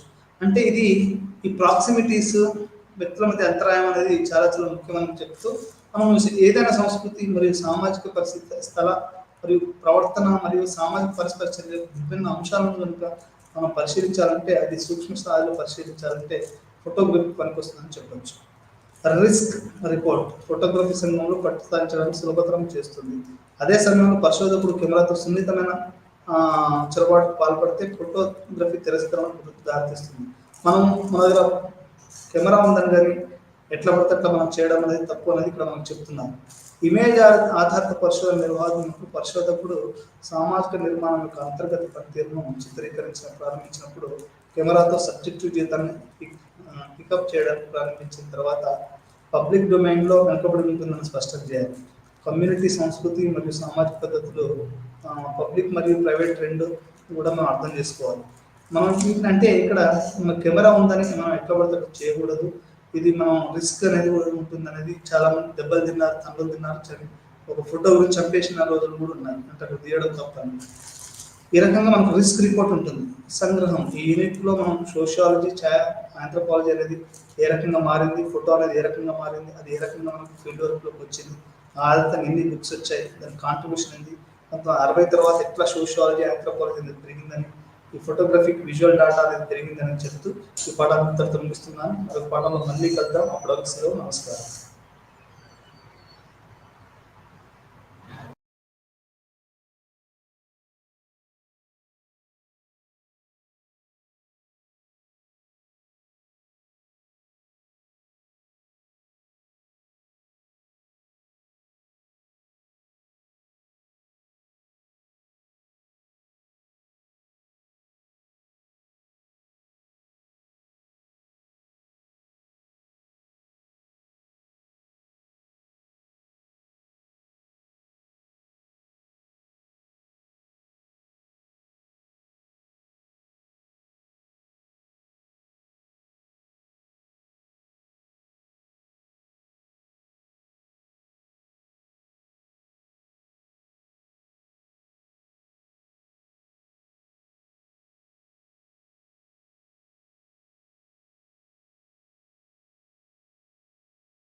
নমস্কাৰ। কালি পৰহি আমি যেতিয়া ক্লাছ কৰিছিলোঁ তেতিয়া আমি গণতন্ত্ৰৰ বিভিন্ন তত্ত্ববিলাকৰ বিষয়ে আমি আলোচনা কৰিছিলোঁ। আজি আমি সেই তত্ত্বখিনি কণ্টিনিউ কৰিম। সেই তত্ত্বখিনি আমি বেলেগ বেলেগ থিয়ৰিজ কিছুমান আমি পঢ়িছিলোঁ বা আমি চাইছিলোঁ। তাৰ ভিতৰত আমি আজি চাম আমাৰ যিটো লিবাৰেল বা আধুনিক উদাৰনৈতিক গণতন্ত্ৰ বা লিবাৰেল ডেম'ক্ৰেচিক থিয়ৰী, এই থিয়ৰিটোৱে আমাক কি কি দিছে, তাৰপিছতে মাৰ্ক্সে গণতন্ত্ৰৰ বিষয়ে কি কৈছে, মাৰ্ক্সিষ্ট থিয়ৰিটো অলপমান চাম। তাৰপিছতে সম্ভ্ৰান্তবাদী কথা চাম, তেওঁলোকৰ এলিটিষ্ট থিয়ৰি অফ ডেম'ক্ৰেচি, সম্ভ্ৰান্তবাদী তত্ত্বটোৱে আমাক কি বিচাৰিছে বা কি কৈছে। তাৰপিছতে বহুত্ববাদী, এনেকৈ আমি কেইটামান তত্ত্ব আজি আলোচনা কৰিম। তাৰোপৰি আমাৰ যদি সময় থাকে তেতিয়াহ'লে আমি আৰু কেইটামান বস্তু চাম, যে তৃতীয় বিশ্ব গণতন্ত্ৰটো কেনেকৈ বা কি কি ধৰণে প্ৰচলিত হৈছে আৰু ৱেষ্টাৰ্ণ আৰু থাৰ্ড ৱৰ্ল্ড কাণ্ট্ৰিজত এই গণতন্ত্ৰ কি ধৰণেৰে বা কি কি ডিফাৰেঞ্চ তেওঁলোকৰ মাজত আমি দেখিবলৈ পাওঁ। এতিয়া প্ৰথমতে আমি চাওঁ যে উদাৰনৈতিক গণতন্ত্ৰৰ কিছুমান মৌলিক বৈশিষ্ট্য আছে। এই উদাৰনৈতিক গণতন্ত্ৰৰ মৌলিক বৈশিষ্ট্যসমূহনো কি কি? প্ৰথমতে কি আছে, যে ইয়াত ৰাজনৈতিক সাম্য আছে। ৰাজনৈতিক সাম্য মানে কি বুজাব বিচাৰিছে, যে ইয়াত জনসাধাৰণে ৰাইজে ক্ষমতাৰ মানে এনেকুৱা ধৰণৰ যিটো ৰাজনৈতিক ব্যৱস্থা, ইয়াত ৰাইজে হৈছে ক্ষমতাৰ উৎস। সকলো ক্ষমতা ৰাইজৰ হাতত আছে। জনসাধাৰণে তেওঁলোকে কি কৰে, সৰ্বজনীন প্ৰাপ্তবয়স্ক ভোটাধিকাৰৰ ভিত্তিত তেওঁলোকে তেওঁলোকৰ প্ৰতিনিধিসকলক নিৰ্বাচিত কৰি লয়। প্ৰতি 5 বছৰৰ মূৰে মূৰে আমাৰ ইয়াত নিৰ্বাচন হয়, আৰু এই নিৰ্বাচনত নাগৰিকসকলে, আমি ভোটাৰসকলে ভোট দি পেলাই আমি জনতাক, আমাৰ যোনে চৰকাৰ গঠন কৰিব, আমি এই প্ৰতিনিধিসকলক বাছি লওঁ। গতিকে আমি ক্ষমতাৰ গোটেই পাৱাৰটো বা উৎসটো আমাৰ হাতত আছে বুলি এইকাৰণেই ক'ব পাৰোঁ, যে যদি কিবা কাৰণে আমি চৰকাৰৰ কাৰ্যকলাপত সন্তুষ্ট নহওঁ বা আমি ভাল নাপাওঁ, তেতিয়াহ'লে আমি হয়তো পিছৰ নিৰ্বাচনত তেওঁলোকক আমি ভোট নিদিবও পাৰোঁ। গতিকে এই ক্ষেত্ৰত প্ৰত্যেকজন ব্যক্তিৰ ভোটৰ এটা মূল্য আছে। গতিকে এই ভোট দি পেলাই আমাৰ চৰকাৰটো আমি গঠন কৰোঁ। আমাৰ পচন্দ অনুযায়ী আমি ব্যক্তিসকলক ভোট দি আমি বাছি লওঁ। অলৰেডি আমাৰ যিটো গণতান্ত্ৰিক প্ৰক্ৰিয়া, বিশেষকৈ ভাৰতবৰ্ষৰ ক্ষেত্ৰত আমি জানো যে আমাৰ ইয়াত বহুত দল আছে, বহুত মাল্টি পাৰ্টি ছিষ্টেম। এই বহুত্ববাদী দলবিলাকে প্ৰত্যেকটা দলৰে প্ৰতিনিধিত্ব কৰাই, তেওঁলোকে ৰাজনৈতিক নেতা তেওঁলোকে থিয় কৰায়। কিন্তু জনসাধাৰণে আল্টিমেটলি যাক পচন্দ কৰে সেই নেতাসকলকহে তেওঁলোকে নিৰ্বাচন কৰি আনে। ইয়াত যিসকল সংখ্যালঘিষ্ঠ আছে তেওঁলোকৰ স্বাৰ্থও কিন্তু কেতিয়াও অৱমাননা কৰা নহয়। তেওঁলোকৰ স্বাৰ্থৰ কাৰণে বিভিন্ন ধৰণৰ সক্ৰিয় ব্যৱস্থা গ্ৰহণ কৰা হৈছে। কেনেকুৱা ধৰণৰ ব্যৱস্থাবিলাক গ্ৰহণ কৰা হৈছে, যেনেকৈ সমানুপাতিক প্ৰতিনিধিত্ব, পেশাভিত্তিক প্ৰতিনিধিত্ব, সীমিত ভোট পদ্ধতি, বহুমুখী ভোটাধিকাৰ, এনেকুৱা ধৰণৰ বিভিন্ন ধৰণৰ ব্যৱস্থা লোৱা হৈছে, যাৰ দ্বাৰা এই সংখ্যালঘুসকলৰ স্বাৰ্থ বা তেওঁলোকৰ ইণ্টাৰেষ্ট আমি ৰক্ষা কৰিব পাৰোঁ বা আমি বজাই ৰাখিব পাৰোঁ। কাৰণ ইয়াত সাধাৰণতে কি কওঁ, যে গণতন্ত্ৰ জনসাধাৰণৰ চৰকাৰ, আৰু ইয়াত মেজৰিটিৰ কথাখিনিয়ে চলে। কিন্তু মেজৰিটি বুলি কওঁতে তাত কিছুমানতো বিভিন্ন ধৰণৰ ভাষিক বা ধাৰ্মিক এনেকুৱা ধৰণৰ মাইনৰিটি গ্ৰুপছ কিছুমান থাকিব পাৰে। গতিকে এই মাইনৰিটি গ্ৰুপছবিলাকে যাতে মেজৰিটিৰ কবলত পৰি হেৰাই নাযায়, তাৰ বাবে সংবিধানে এই ব্যৱস্থাখিনি গ্ৰহণ কৰি দিছে। আমাৰ ইয়াত কি হৈছে, এই লিবাৰেল ডেম'ক্ৰেচিত সংবিধানখনক আমি মৌলিক আইন হিচাপে মানি লওঁ। সংবিধানখনেই সৰ্বে সৰ্বা, আৰু সংবিধানক আমি বিশেষ এটা মৰ্যাদা দিছোঁ। আইন বিভাগ আৰু শাসন বিভাগে সংবিধানৰ সীমাৰ মাজত থাকি তেওঁলোকৰ কাম কৰিব লাগিব। গতিকে সংবিধানেই হৈছে অল ইন অল। আইন বিভাগ আৰু শাসন বিভাগে তেওঁলোকৰ সীমা অতিক্ৰম কৰি যাব নোৱাৰে। আৰু যদি কিবা কাৰণে গৈছে, তেতিয়াহ'লে সংবিধান আছে যোনে তেওঁলোকক ৰখাই দিব। গতিকে সংবিধানখন আৰম্ভ হৈছে কি বুলি, we the people of India, এই বুলি আৰম্ভ হৈছে। আৰু এই কথাষাৰেই এইটোৱে বুজাইছে যে সংবিধানখন কিমান শক্তিশালী বা সংবিধানখনক আমি কিমান প্ৰাধান্য দিছোঁ। এই শাসন ব্যৱস্থাত আইনৰ অনুশাসনৰ প্ৰতিষ্ঠিত হয়। এনেধৰণৰ লিবাৰেল ডেমক্ৰেচিত আইনৰ অনুশাসন প্ৰতিষ্ঠিত হয়। কেনেকৈ কৰা হয়? আইনৰ দৃষ্টিত সমান, আইনৰ দৃষ্টিত সকলো মানুহ সমান আৰু আইনৰ দ্বাৰা সকলো মানুহকে সমানভাৱে ৰক্ষণাবেক্ষণ দিয়া হয়। ইয়াত কোনো এজন ব্যক্তিয়ে তেওঁৰ পজিশ্যন, তেওঁৰ ষ্টেটাছ, তেওঁৰ পজিশ্যন চাই পেলাই তেওঁক আমি কোনো ধৰণৰ স্বীকৃতি নিদিওঁ। আইনৰ অনুশাসনৰ ভিত্তিতহে উদাৰনৈতিক গণতন্ত্ৰৰ ন্যায় বিচাৰ প্ৰতিষ্ঠাৰ ওপৰত জোৰ দিয়া হয়। গতিকে সকলো মানুহকে সমান ধৰণে শাস্তি দিব। যদি কোনোবা মানুহ এজনে কিবা গুৰুতৰভাৱে অপৰাধ কৰিছে, তেতিয়াহ'লে সেই কামটো যোনে নকৰক, তেওঁৰ position status does not matter, তেওঁক সেইমতেই পানিছমেণ্ট তেওঁ পাব। ইয়াত আৰু এটা ইম্পৰ্টেণ্ট বৈশিষ্ট্য হৈছে কি যে স্বাধীন আৰু নিৰপেক্ষ আদালতে আইন আৰু শাসন বিভাগক স্বেচ্ছাচাৰী হোৱাৰ পৰা ৰক্ষা কৰে। তাৰমানে কোনো এটা ডিপাৰ্টমেণ্টে স্বেচ্ছাচাৰী হিচাপে কাম নকৰে, কিয়নো সংবিধানখন আছে আৰু সংবিধানখনক সংবিধানে কোনটো বিভাগে কি ধৰণৰ কাম কৰিব সেইখিনি সুস্পষ্টভাৱে দেখুৱাই থৈছে বা দিছে। গতিকে কোনেও আদালতক অৱমাননা নকৰে। আদালতে যদি সাংবিধানিক প্ৰক্ৰিয়াটো কোনোবাই উলংঘন কৰিছে বা ভংগ কৰিছে, তেতিয়াহ'লে সাংবিধানিক মতে তেওঁলোকে যথোচিত শাস্তি পাব। ইয়াত একাধিক ৰাজনৈতিক দলৰ অস্তিত্ব স্বীকাৰ কৰা হয়। ইয়াৰ আৰু এটা বৈশিষ্ট্য হৈছে কি যে এনেধৰণৰ লিবাৰেল ডেমক্ৰেচিত এটাতকৈ অধিক দল থাকে আৰু প্ৰত্যেকটা দলকে স্বীকৃতি দিয়া হয়। এনেকুৱা যেতিয়া অধিক দল থাকে তেতিয়া কি হয়, জনসাধাৰণৰ মতামত প্ৰকাশ কৰাত স্বাধীনতা আৰু মনোনয়নৰ স্বাধীনতাৰ বৃদ্ধি পায়। গতিকে যেতিয়া অধিক দল থাকে তেতিয়া কি হয়, প্ৰত্যেকটা দলে জনসাধাৰণক তেওঁলোকৰ মত প্ৰকাশ কৰিবৰ কাৰণে সুবিধাখিনি দিয়ে যে কোনটো দলে কি ধৰণে ভাবিছে, কেনেকৈ ভাবিছে, এইখিনি তেওঁলোকে কৰিব পাৰে। গতিকে এনেকুৱা বহুবাদী দল বা বিভিন্ন দলৰ প্ৰয়োজন কিহৰ কাৰণে, যে এনেকুৱা দল থাকিলে আমি গণতান্ত্ৰিক কাৰ্যবিলাক আমি অনায়াসে ৰূপান্তৰ কৰিব পাৰোঁ। ইয়াত সৰ্বজনীন প্ৰাপ্তবয়স্ক ভোটাধিকাৰৰ স্বীকৃতি আৰু এই ৰাজনৈতিক ব্যৱস্থা এটা গুৰুত্বপূৰ্ণ বৈশিষ্ট্য যে আমি ইয়াত কি কৰিছোঁ, সৰ্বজনীন প্ৰাপ্তবয়স্কৰ দ্বাৰা ভিত্তিত যিটো ভোট হয় সেই ভোটটোক ইয়াত স্বীকৃতি দিয়া হৈছে। গণতন্ত্ৰই জনসাধাৰণৰ শাসন। গতিকে জাতি, কৰ্ম, ধৰ্ম, পুৰুষ, মহিলা, দুখীয়া, ধনী এইবিলাকক সকলোকে সমানে ভোটাধিকাৰ দিয়াটো দৰকাৰ। গতিকে আমি যিহেতু প্ৰাপ্তবয়স্ক ভোটাধিকাৰৰ ওপৰত ভিত্তি কৰি পেলাই ভোট দিবলৈ দিছোঁ, তেতিয়াহ'লে ইয়াত জাতিভেদ আৰু নাহে, পুৰুষ মহিলাৰ কথা নাহে, সকলোৱে সমান। যাৰ ক্ষমতা আছে, যাক সংবিধানে কিবা আইনৰ দোষত তেওঁলোকক বাধা দিয়া নাই, তেতিয়াহ'লে তেনে ক্ষেত্ৰত সকলো লোকে ভোট দি পেলাই তেওঁলোকৰ নিজৰ অধিকাৰ তেওঁলোকে সাব্যস্ত কৰিব পাৰে।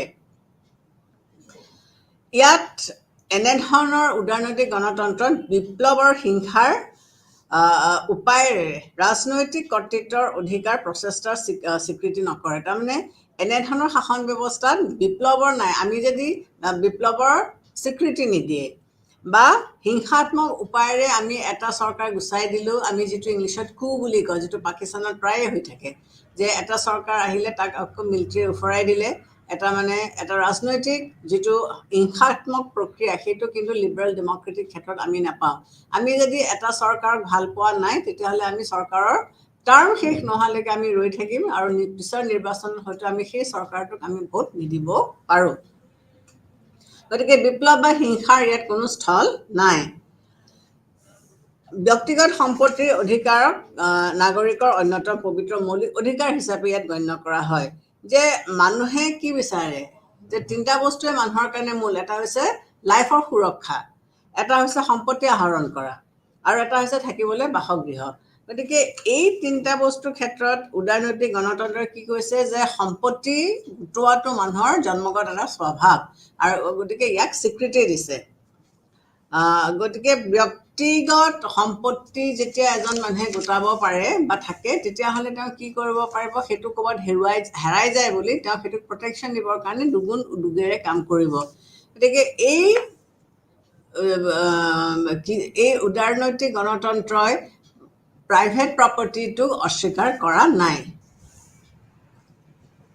তাৰপিছত কল্যাণকামী ৰাষ্ট্ৰৰ পৰিপ্ৰেক্ষিতত বৰ্তমান সময়ত উদাৰনৈতিক গণতন্ত্ৰৰ ৰাষ্ট্ৰৰ কৰ্মক্ষেত্ৰৰ পবিত্ৰ পৰিসৰ বৃদ্ধি কৰিছে। গতিকে এতিয়া বৰ্তমানে আমাৰ যিটো ডেমক্ৰেটিক মানে এটা আমাৰ যিটো ৱেলফেয়াৰ ষ্টেট, সেই ৱেলফেয়াৰ ষ্টেটত কি কৰিছে তেওঁলোকে ৰাষ্ট্ৰৰ যিটো ৰাষ্ট্ৰৰ কৰ্মক্ষেত্ৰটো কাম কৰাৰ যিটো পৰিসৰ বা এৰিয়া সেইটো বৃদ্ধি কৰিছে। ৱেলফেয়াৰ ষ্টেট এখনৰ আজিকালি বহুত কাম, গতিকে লিবাৰেল ডেমক্ৰেটিক ষ্টেটে কি কৰিছে তেওঁলোকে এই স্কোপটো দিছে যে এখন ৰাষ্ট্ৰই বিভিন্ন ধৰণৰ কাম কাজৰ দায়িত্ব হাতত লৈ পেলাই তেওঁলোকে কি কৰিব বিচাৰিছে জনসাধাৰণৰ উন্নতি সাধন কৰিব বিচাৰিছে। গতিকে ৰাষ্ট্ৰৰ যিটো এক্টিভিটিজ সেইটো এটা পাৰ্টিকুলাৰ পইণ্টত সীমিত নাৰাখি পেলাই তাক বহল বা বৃহৎ কৰি দিছে। প্ৰভাৱশালী যিবিলাক গোষ্ঠী আছে, প্ৰেছাৰ গ্ৰুপে হওক বা যেনেকৈ বিভিন্ন ধৰণৰ ইউনিয়নছ আছে, এইবিলাকেও কি কৰিছে চৰকাৰী সিদ্ধান্তৰ ওপৰত তেওঁলোকে প্ৰভাৱ পেলাব পাৰিছে যে আমাৰ যিবিলাক প্ৰেছাৰ গ্ৰুপছ আছে বা বিভিন্ন ধৰণৰ যিবিলাক ইউনিয়ন আছে, সেই ইউনিয়নবিলাকে তেওঁলোকে যিকোনো এটা ইছ্যু লৈ পেলাই যেতিয়া তেওঁলোকে মত প্ৰকাশ কৰে বা তেওঁলোকে কিবা এটা সিদ্ধান্ত দিয়ে, তেওঁলোকৰ মতটোক চৰকাৰে আওকাণ কৰিব নোৱাৰে। গতিকে তেওঁলোকেও যথেষ্টখিনি প্ৰভাৱ বিস্তাৰ কৰিছে। আমাৰ যিবিলাক স্বেচ্ছামূলক সংগঠন আছে তাৰ ওপৰতো কঠোৰ চৰকাৰী নিয়ন্ত্ৰণ নাথাকে। গতিকে বিভিন্ন অনুষ্ঠান প্ৰতিষ্ঠানে চৰকাৰী কাৰ্যকলাপ গ্ৰহণ কৰা প্ৰক্ৰিয়াটোত তেওঁলোকে প্ৰভাৱ বিস্তাৰ কৰিব পাৰিছে আৰু এইবিলাকৰ ওপৰত কঠোৰ চৰকাৰী নিয়ন্ত্ৰণ আমাৰ নাথাকে। এই ৰাজনৈতিক ব্যৱস্থাত স্বাৰ্থ গোষ্ঠীবোৰে নিজৰ নিজৰ স্বাৰ্থসিদ্ধিৰ বাবে কাম কৰি যায়। গতিকে এই যিবিলাক প্ৰেছাৰ গ্ৰুপৰ স্বাৰ্থ গোষ্ঠী আছে, এই স্বাৰ্থ গোষ্ঠীবিলাকে জনসাধাৰণৰ হিতে তেওঁলোকে কিছুমান কাম কৰি যায়, যিটো তেওঁলোকে আল্টিমেটলি চৰকাৰৰ ওপৰত প্ৰেছাৰ দি পেলাই সেই কামখিনি তেওঁলোকে উলিয়াই লয়। উদাৰনৈতিক গণতন্ত্ৰত কিছুমান জনকল্যাণমূলক আদৰ্শ যেনে নিৰ্বাচিত ৰাজনৈতিক নেতাসকলৰ প্ৰশাসনিক দক্ষতা আৰু অভিজ্ঞতা অভাৱ, এই এনেকুৱা ধৰণৰ শাসন ব্যৱস্থাত আমি কেইটামান এটা দোষ দেখিবলৈ পাইছোঁ যে যিবিলাক নিৰ্বাচিত ৰাজনৈতিক নেতা তেওঁলোকৰ প্ৰশাসনিক দক্ষতা বা অভিজ্ঞতা আমি কিছুমান অভাৱ দেখিবলৈ পাওঁ। তাৰমানে কি হয়, তেওঁলোকক 5 বছৰৰ কাৰণে নিৰ্বাচিত কৰা হয় আৰু এই 5 বছৰৰ ভিতৰত হয়তো তেওঁলোকে গোটেইখিনি কাম কৰি উঠি নোৱাৰিবও পাৰে। গতিকে আল্টিমেটলি কি হয়, যিসকল আমোলা আছে এই আমোলাসকলে প্ৰশাসনটো চলাই নিবলগীয়া হয়। গতিকে এই যিসকল মিনিষ্টাৰ আহিলে বা নিৰ্বাচিত প্ৰতিনিধি আহিলে তেওঁলোক হয়তো 5 বছৰৰ মূৰে মূৰে সলনি হৈ থাকিব পাৰে। গতিকে প্ৰক্ৰিয়াটো কোনে চলাই নিব? যিসকল আমোলা আছে। গতিকে আল্টিমেটলি কি হয়, আমোলাতান্ত্ৰিক চৰকাৰৰ ৰূপত এটা পৰিণত হয়। ইয়াত আৰু এটা হৈছে কি, সংবাদ পত্ৰ অনাতাঁৰ ইত্যাদিত গণসংযোগ মাধ্যমৰ স্বাধীনতা স্বীকৃতি আৰু এইবোৰে চৰকাৰক নিয়ন্ত্ৰণ নকৰে। তাৰমানে ইয়াত আৰু এটা বস্তু আমি দেখিবলৈ পাইছোঁ যে আমাৰ যিটো প্ৰেছ, আমাৰ যিটো মিডিয়াম, এই মিডিয়ামবিলাকে চৰকাৰৰ সমালোচনা কৰিব পাৰে বা চৰকাৰক দোষ ত্ৰুটি এইবিলাক দেখুৱাই দিব পাৰে, কিন্তু এইবিলাক এই প্ৰেছ বা মিডিয়ামক বা ইলেক্ট্ৰনিক মিডিয়ামেই হওক বা মিডিয়াই হওক, এইবিলাকক চৰকাৰে কোনো কাৰণতে নিয়ন্ত্ৰণ কৰিব নোৱাৰে। চ' এইবিলাকে হৈছে উদাৰনৈতিক গণতন্ত্ৰৰ কিছুমান বৈশিষ্ট্য। ইয়াৰ কিন্তু কিছুমান দোষো আছে। সেই দোষবিলাক কেনেকুৱা ধৰণৰ?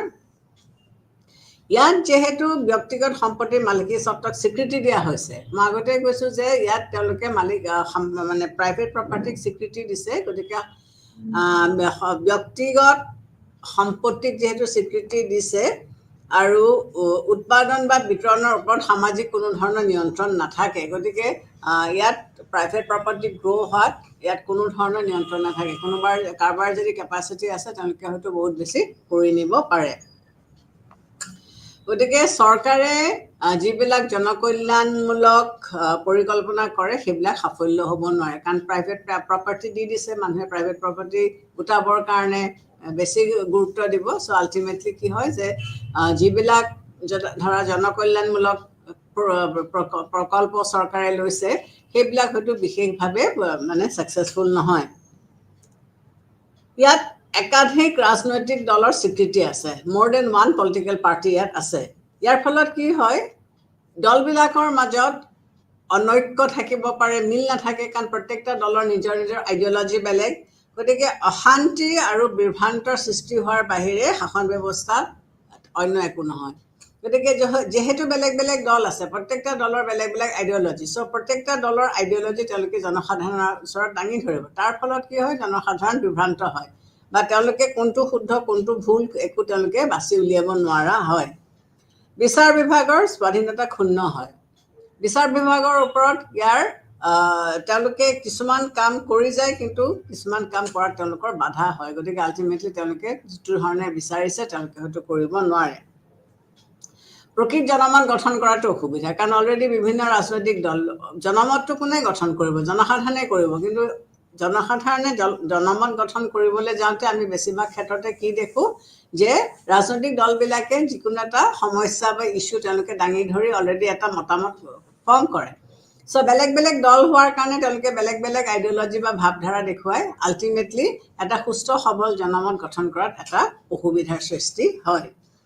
অৰ্থনৈতিক সমস্যা নাথাকে। ইয়াত কিছুমান অৰ্থনৈতিক সমস্যাৰ পৰা আমি বিৰত থাকোঁ, কাৰণ চৰকাৰে কিছুমান কাম কৰি দিয়ে, ৱেলফেয়াৰ ষ্টেটৰ ব্যৱস্থা কৰিছে, আৰু ৱেলফেয়াৰ ষ্টেটৰ মাধ্যমেৰে জনসাধাৰণক তেওঁলোকে যিমানখিনি বা যি দিব বিচাৰিছে তেওঁলোকে সেইখিনি চেষ্টা কৰে। তাৰোপৰি ইয়াত কি হয়, তেওঁলোকে এনেকুৱা এটা অৰ্থনৈতিক পৰিৱেশ সৃষ্টি কৰিব পৰা নাই য'ত জনসাধাৰণৰ বিশেষ ধৰণৰ কিছুমান লাভ হয়। তাৰোপৰি এই ব্যৱস্থাত যিসকল সংখ্যালঘু আছে, এই তেওঁলোকৰ স্বাৰ্থ বা তেওঁলোকৰ প্ৰতিনিধিত্বৰ বাবে যিবোৰ পদ্ধতি গ্ৰহণ কৰা হয় সেইবিলাক বাস্তৱত কাৰ্যকৰী কৰা নহয়। থিয়ৰিটিকেলি গোটেই বস্তুবিলাক আছে যে মাইনৰিটি গ্ৰুপৰ কাৰণে আমি এইখিনি কৰিছোঁ, সেইখিনি কৰিছোঁ, কিন্তু আচল ইমপ্লিমেণ্টিং ষ্টেজটোত সেইবিলাক আচলতে ইমপ্লিমেণ্ট কৰা নহয়। গতিকে এইখিনিয়ে হৈছে ক্ৰিটিচিজম, যিটো আমি লিবাৰেল ডেমক্ৰেচিৰ এগেইনষ্টে পাইছোঁ। এতিয়া আমি চাওঁ মাৰ্ক্সৰ যিটো গণতান্ত্ৰিক থিয়ৰী, ডেমক্ৰেটিক থিয়ৰী। মাৰ্ক্সে কি কৈছে, তেওঁ কেইটামান পইণ্ট বা কথা কৈছে, যে এটা হৈছে অৰ্থনৈতিক সাম্য। তেওঁ কি কৈছে, যে সমাজত সদায় দুটা শ্ৰেণী থাকে, এটা শ্ৰেণীয়ে শাসন কৰে আৰু আনটো শ্ৰেণীয়ে সেই শাসনটো মানি লয়। তাৰ ফলত কি হৈছে, সমাজত কেতিয়াও ইকুৱেলিটি নাথাকে। সেইটো আজিৰ কথা নহয়, যুগ যুগৰ পৰা সেইটো ছিষ্টেমতে চলি আহিছে। যিসকলৰ হাতত টকা পইচা আছে, যিসকলৰ হাতত উৎপাদনৰ আহিলাসমূহ আছে, এই লোকসকলে বা এই মানুহখিনিয়ে কি কৰিব পাৰে, তেওঁলোকে বাকীখিনি মানুহক খটুৱায়। গতিকে আল্টিমেটলি এই শোষিত যিটো শ্ৰেণী, যাৰ লেবাৰৰ বিনিময়, শ্ৰমৰ বিনিময়ত এখন সমাজৰ এচাম শ্ৰেণী ধনী বা চহকী হৈ গৈছে, তেওঁলোকে কি কৰে, ইহঁতক শোষণ কৰিলে। গতিকে আল্টিমেটলি এটা বিপ্লৱৰ পৰিস্থিতিৰ সৃষ্টি হয়, আৰু যিটো আল্টিমেটলি মাৰ্ক্সে কৈছে যে এইটোৱে আল্টিমেটলি ডিক্টেটৰশ্বিপ অফ দ্য প্ৰলিটেৰিয়েটৰ ব্যৱস্থা কৰিব। ব্যক্তিগত মালিকীয়ানা আৰু সম্পত্তিৰ বিলোপ সাধন। তেওঁ কি কৈছে, যে আমাৰ যিটো মাৰ্ক্সৰ যিটো গণতন্ত্ৰ, তাত উৎপাদনৰ আহিলাসমূহ কাৰ হাতত আছে, মালিকসকলৰ হাতত আছে। গতিকে ইয়াত মালিকসকলৰ হাতত যেতিয়া উৎপাদনৰ আহিলাবিলাক থাকিব, গতিকে সমাজখনত এনেও দুটা ভাগত বিভক্ত হ'ব। গতিকে কি কৰিছে তেওঁ, যে অৰ্থনৈতিক ইকুৱেলিটি বা অৰ্থনৈতিক সাম্য স্থাপন কৰিবৰ বাবে যিবিলাক আৱশ্যকীয় ব্যৱস্থা সেইখিনি গ্ৰহণ কৰিব লাগিব বুলি তেওঁ কৈছে। তাৰ উপৰি তেওঁ কি কৈছে, যে ব্যক্তিগত সম্পত্তিৰ অধিকাৰে শোষণৰ সূত্ৰপাত কৰে। গতিকে যেতিয়ালৈকে মাৰ্ক্সে বিচাৰিছে বা ক'ব বিচাৰিছে, যে যেতিয়ালৈকে ব্যক্তিগত সম্পত্তি থাকিব, তেতিয়ালৈকে সমাজত শোষণ ব্যৱস্থাটো সদায়ে থাকিব। সামাজিক নিয়ন্ত্ৰণ আৰু তত্ত্বাৱধানৰ উৎপাদন আৰু বিতৰণৰ ব্যৱস্থা পৰিচালিত হয়। গতিকে সমাজৰ ধন সম্পদ ন্যায়সংগত বিতৰণ আৰু সুপৰিকল্পিতভাৱে জনসাধাৰণৰ মাজত দিবৰ কাৰণে অৰ্থনৈতিক ব্যৱস্থা কৰিব লাগিব, আৰু তেতিয়াহে এখন সমাজত উন্নয়ন হ'ব। গতিকে মালিক বা এচাম লোকক যদি গোটেই বস্তুখিনি দি দিয়া হয়, তেতিয়াহ'লে এখন সমাজে কেতিয়াও উন্নতি কৰিব নোৱাৰে। সমগ্ৰ জনগণৰ গণতন্ত্ৰ। মাৰ্ক্সৰ যিটো সমাজতান্ত্ৰিক গণতন্ত্ৰ এই সৰ্বহাৰাৰ একনায়কত্বৰ এটি নতুন ব্যৱস্থা প্ৰতিস্থাপন কৰিবৰ কাৰণে চেষ্টা কৰিছে যে সমাজবাদী সমাজ গঠনৰ লক্ষ্যত সমাজতান্ত্ৰিক গণতন্ত্ৰই অপসৰ হ'বলৈ হ'লে এই ধৰণৰ এটা আমি ব্যৱস্থা ল'ব লাগিব তাৰমানে সমাজত যদি আমি সৰ্বহাৰাৰ একনায়কত্ববাদ স্থাপন কৰিবলৈ বিচাৰিছোঁ তেতিয়াহ'লে এই যিটো ক্লাছ ডিফাৰেঞ্চিয়েশ্যন আছে যিটো ক্লাছ ডাইমেনশ্যন আছে সেই ক্লাছ ডাইমেনশ্যনটো নাইকিয়া কৰাৰ কথা কৈছে মাৰ্ক্সৰ যিটো গণতন্ত্ৰ সেইটো মানে গোড়ামীৰ ওপৰত তেওঁ কি কৈছিলে religion is the opium of the society মানুহৰ ধৰ্মক লৈ পেলাই যিবিলাক কুসংস্কাৰ বা যিবিলাক অন্ধবিশ্বাস আছে সেইবিলাকৰ ঊৰ্ধত মানুহ উঠিব লাগিব সেইবিলাক জনসাধাৰণৰ মাজৰ পৰা সেইবিলাক গুচাই পেলাই ৰাজনৈতিক চেতনা আৰু প্ৰকৃতশীল বৈজ্ঞানিক দৃষ্টিভংগী স্থাপন কৰিব লাগিব গতিকে ধৰ্মৰ ওপৰত বিশ্বাস কৰি পেলাই কিছুমান কুসংস্কাৰ বা অন্ধকাৰৰ মাজত সোমাই থাকিলে এখন সমাজ কেতিয়াও উন্নতি কৰিব নোৱাৰে বা এখন সমাজ কেতিয়াও আগবাঢ়ি যাব নোৱাৰে গতিকে মানুহৰ মাজত ৰাজনৈতিক সচেতনতা আনিব লাগিব আৰু চাইণ্টিফিক টেম্পাৰমেণ্ট বা বৈজ্ঞানিক দৃষ্টিভংগীৰ সৃষ্টি কৰিব লাগিব গতিকে ধৰ্মৰ আদৰ্শত এখন সমাজ তেওঁ গঢ়ি উঠিব খোজা নাই তেওঁ এখন ধৰ্মনিৰপেক্ষ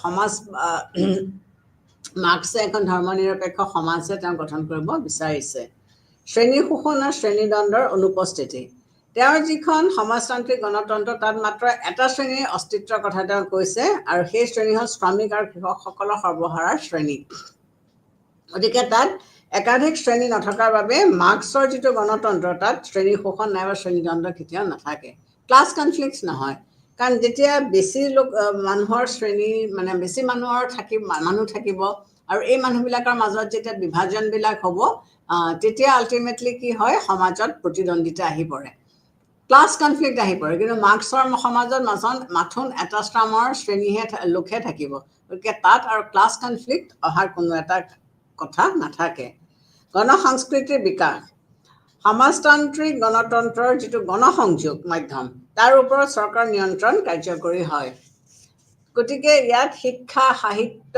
শিল্প সংস্কৃতি বৈজ্ঞানিক কাৰ্যকলাপ এইবিলাকৰ ওপৰত কি হয় সমাজতান্ত্ৰিক আদৰ্শৰ অনুসৰি নিয়ন্ত্ৰণ কৰা হয় আৰু সমাজতান্ত্ৰিক গণতন্ত্ৰৰ সুস্থ স্বাভাৱিক আৰু প্ৰগতিশীল সংস্কৃতিৰ বিকাশ ঘটে গতিকে যিহেতু ইয়াত এই বস্তুখিনি থাকে গতিকে ইয়াত আমি ইয়াৰ বিকাশ আমি দেখিবলৈ পাওঁ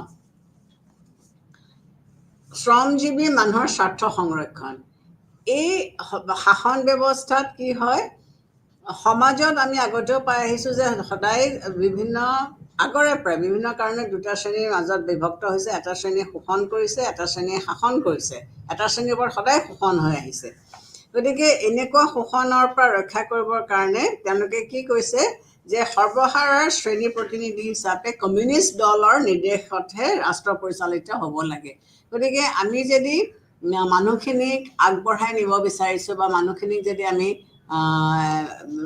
মানে ক্লাছ যিটো কনফ্লিক্ট দ্বন্দ্ব নাইকিয়া কৰিব বিচাৰিছোঁ তেতিয়াহ'লে এটা ৰাজনৈতিক দল থাকিব লাগিব যিটো তেওঁলোকে কৈছে এইটো কমিউনিষ্ট দল আৰু এই কমিউনিষ্ট দলটোৱে কি কৰিব মানুহখিনিক আগবঢ়াই নিব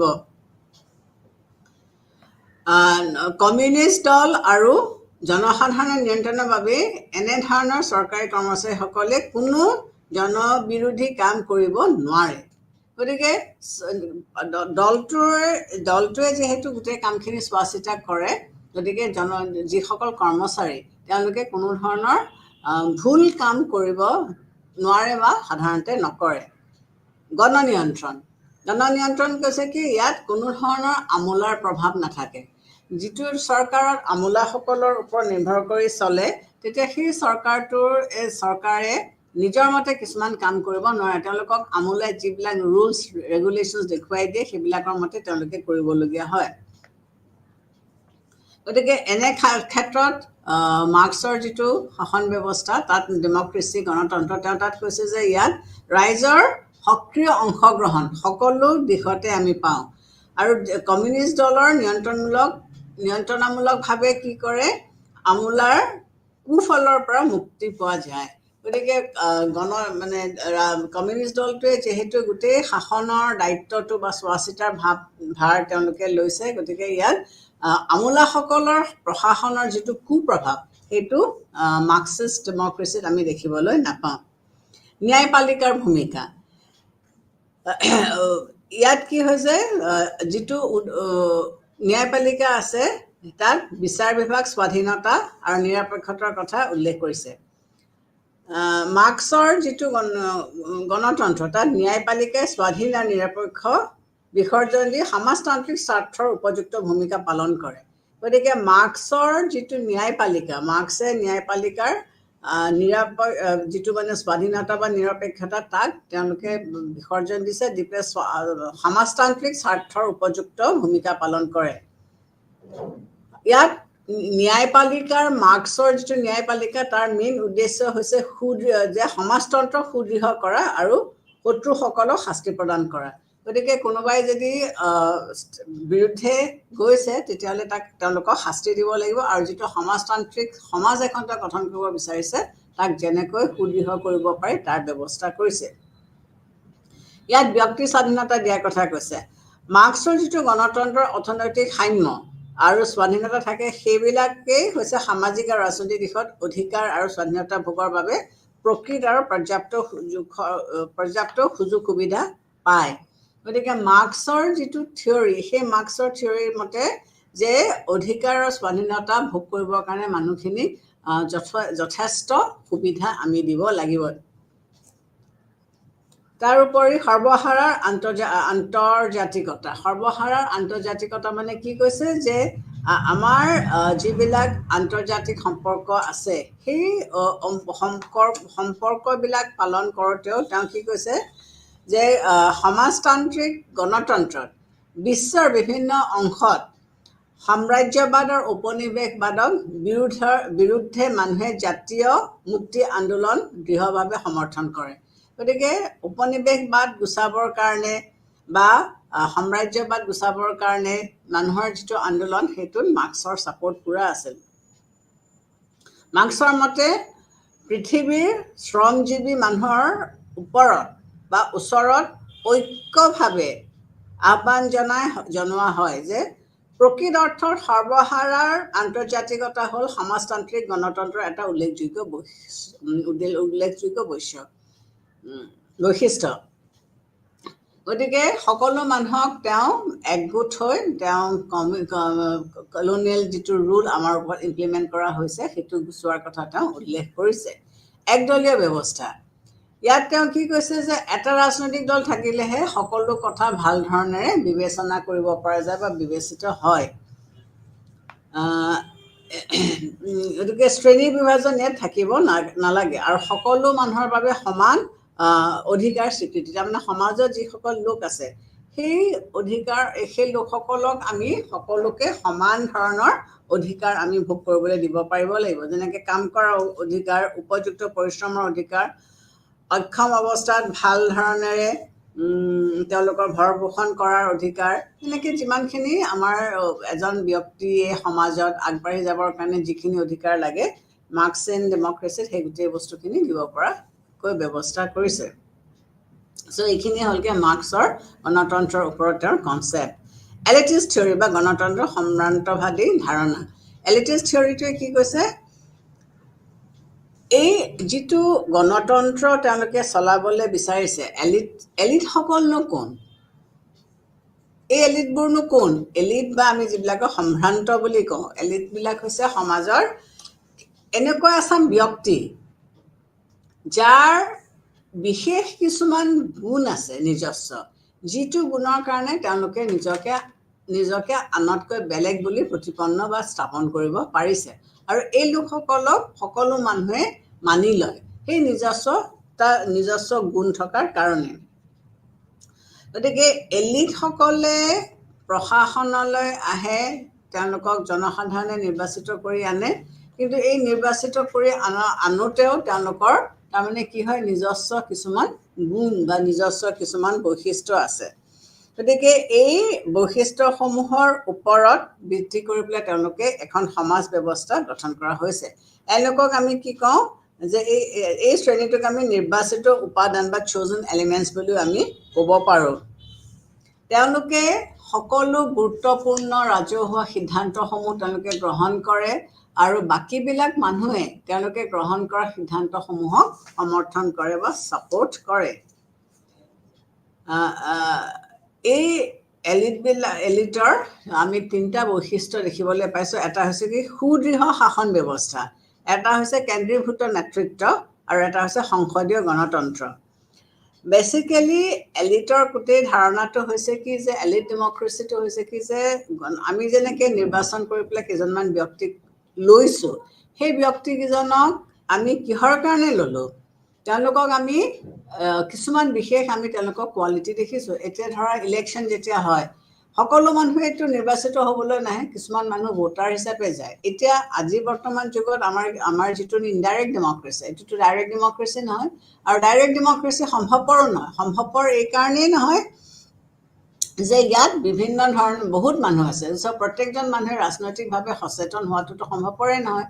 চ' আমি আমাৰ এই লিডাৰ্ছবিলাকক তুলিলোঁ, কিন্তু এই লিডাৰ্ছবিলাকক আমি কেনেকৈ বাছি ল'লোঁ বা কি কাৰণে বাছি ল'লোঁ যে এওঁলোকৰ নিজস্ব কিছুমান কোৱালিটিজ আছে, যিটোৰ কাৰণে এওঁলোকে নিজকে কমন ক্লাছটোৰ পৰা অকণমান পৃথক বা বেলেগ বুলি ভাবে, বা আমি এওঁলোকক চ'জন এলিমেণ্টছ বুলি ক'লোঁ। গতিকে এওঁলোকে নিজৰ কেপাচিটি অনুযায়ী তেওঁলোকক মানুহে জনসাধাৰণে তেওঁলোকৰ ভোট দিয়ে আৰু তেওঁলোকে ভোট পাই চৰকাৰ গঠন কৰে, আৰু এই চৰকাৰ গঠন কৰাৰ পিছত তেওঁলোকে প্ৰশাসন চলাই যায়। এতিয়া আহিলে প্লুৰেলিষ্ট ডেমক্ৰেচি বা বহুত্ববাদী গণতন্ত্ৰ।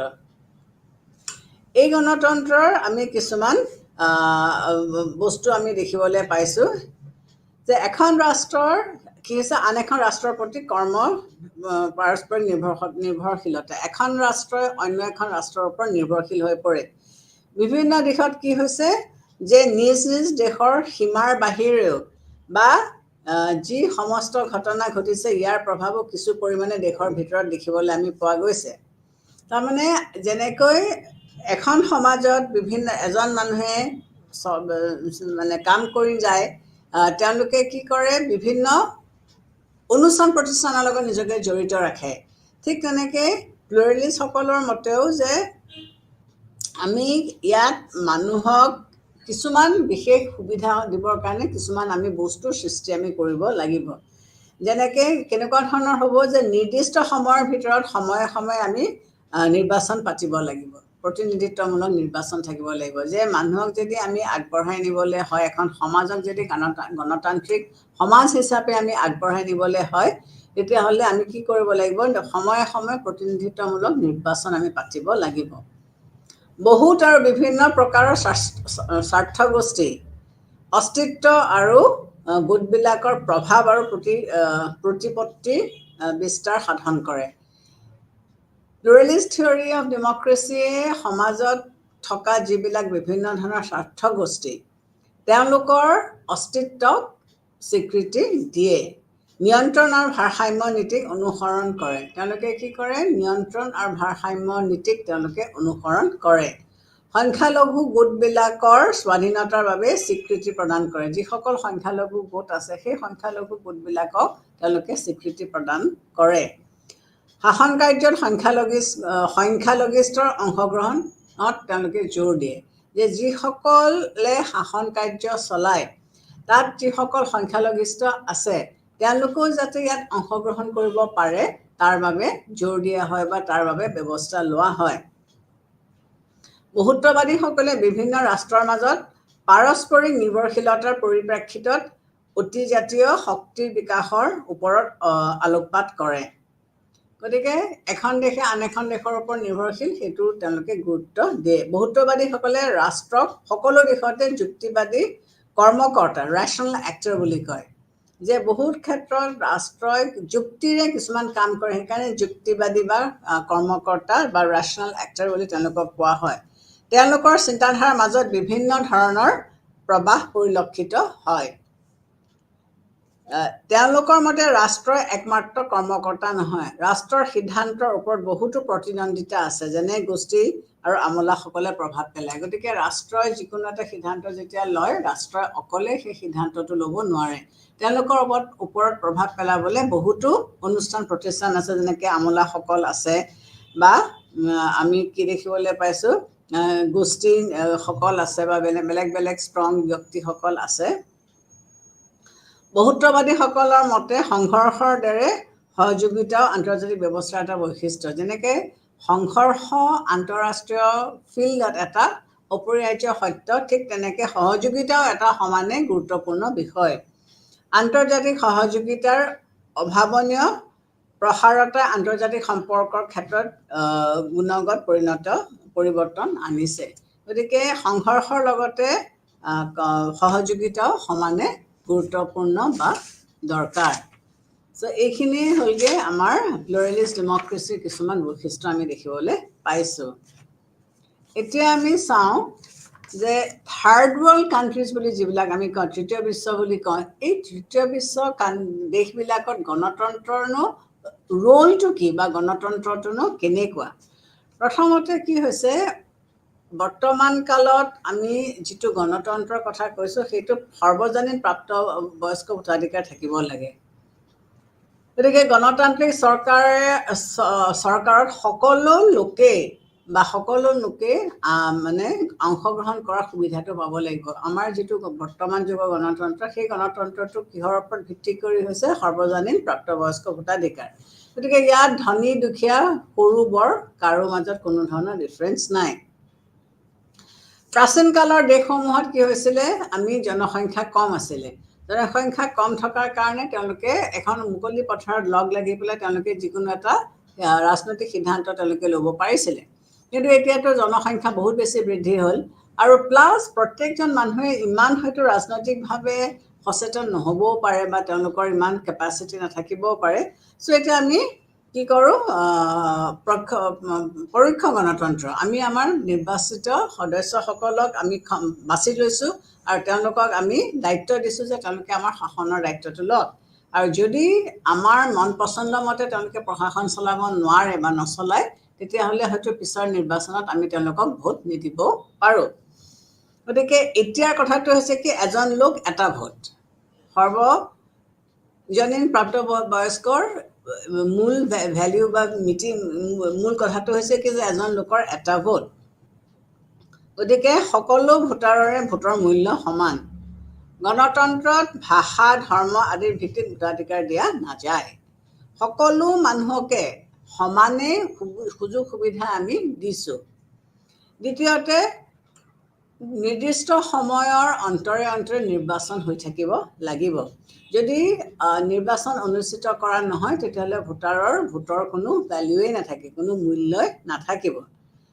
নিৰ্বাচন কৰিলেহে ভোটাৰসকলে ভোট দি পেলাই তেওঁলোকে তেওঁলোকৰ প্ৰতিনিধিসকলক বাছি ল'ব পাৰিব।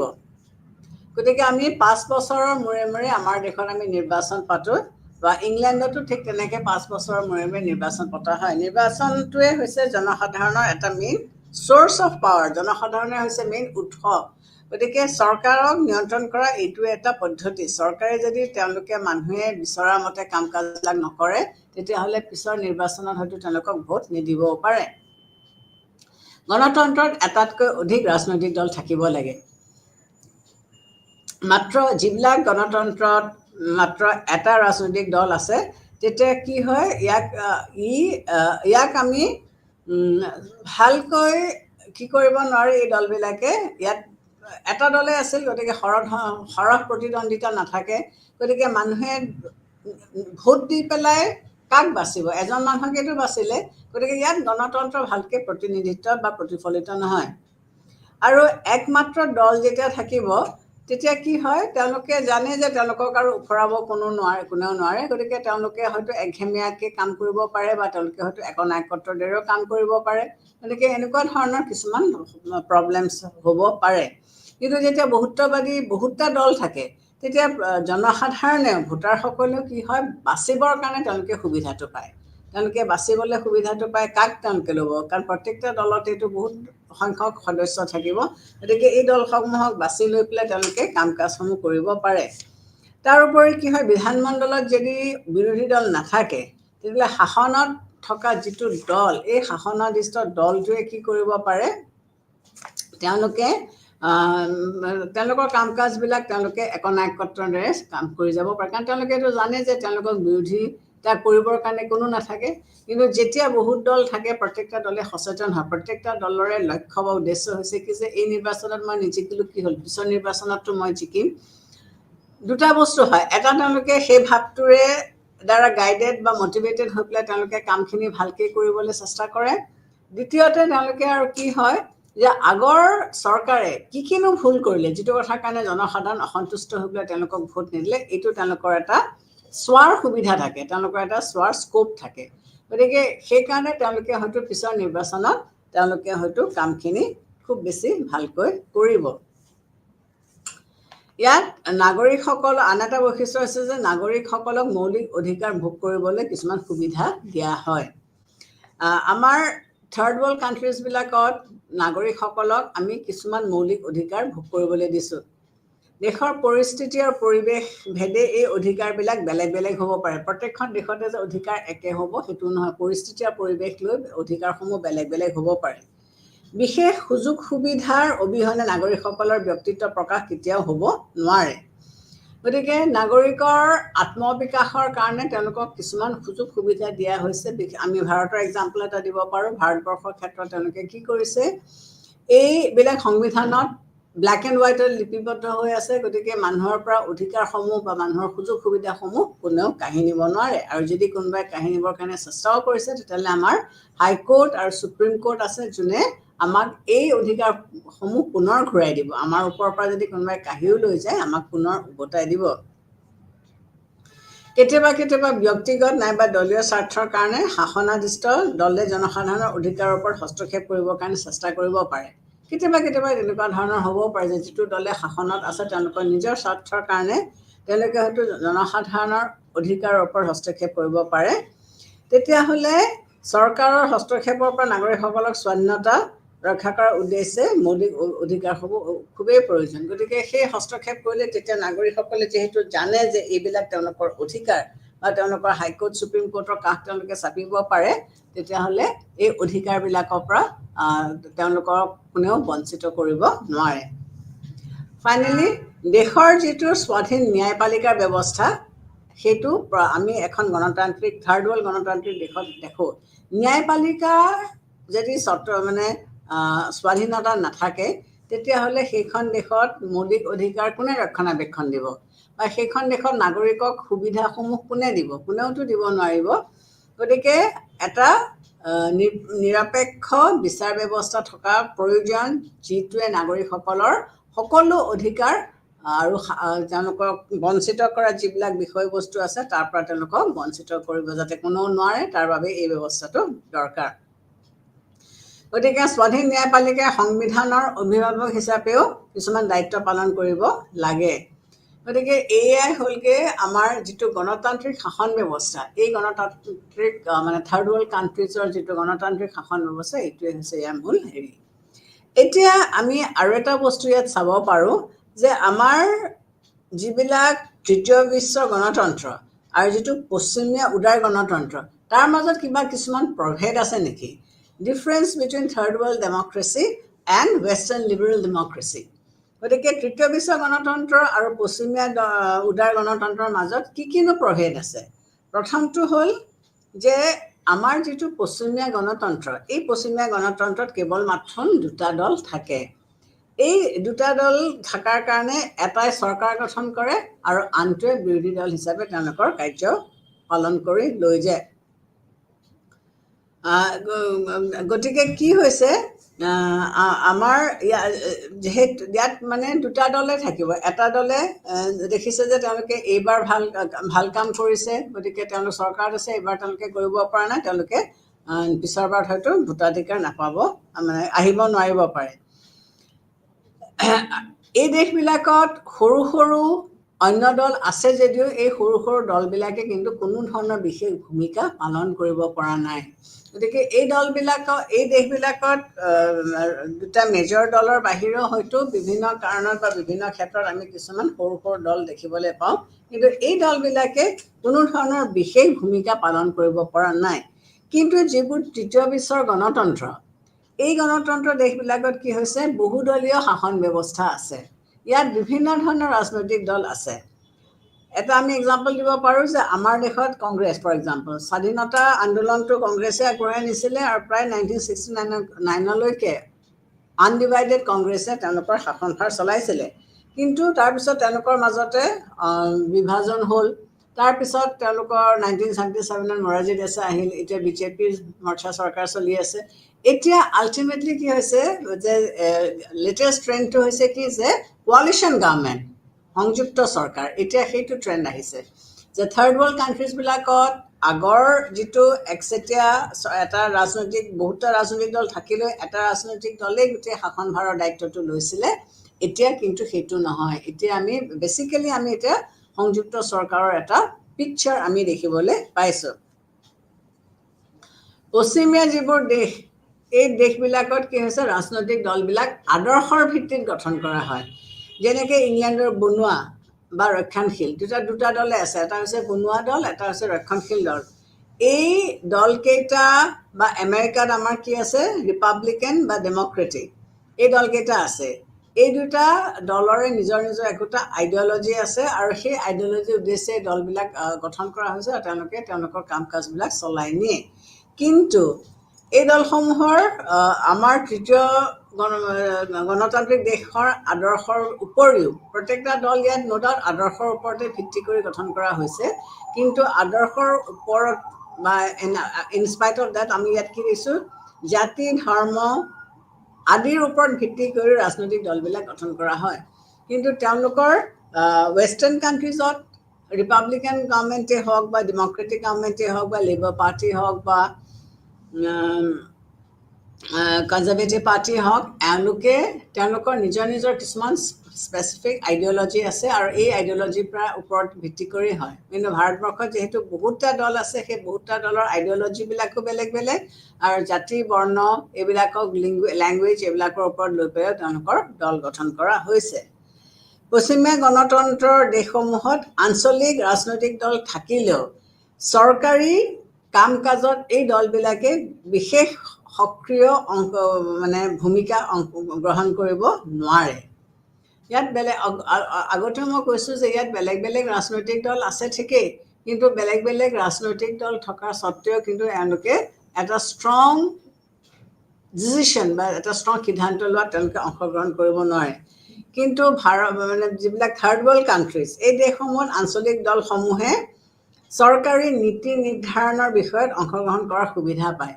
কিন্তু আনহাতে থাৰ্ড ৱৰ্ল্ড ডেমক্ৰেটিক কাণ্ট্ৰিজত তেওঁলোকৰ যিবিলাক ৰাজনৈতিক দল আছে, এইবিলাকে সকলো ইছ্যুতে সিদ্ধান্ত গ্ৰহণ কৰাৰ সুবিধাটো তেওঁলোকে পায়।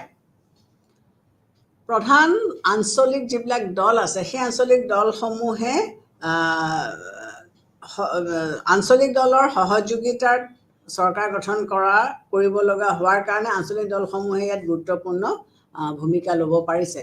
আমাৰ যিবিলাক মেজৰ পলিটিকেল পাৰ্টিজ আছে, সেই মেজৰ পলিটিকেল পাৰ্টিজবিলাকে আঞ্চলিক দলৰ সহায় তেওঁলোকে নলোৱাকৈ নাথাকে।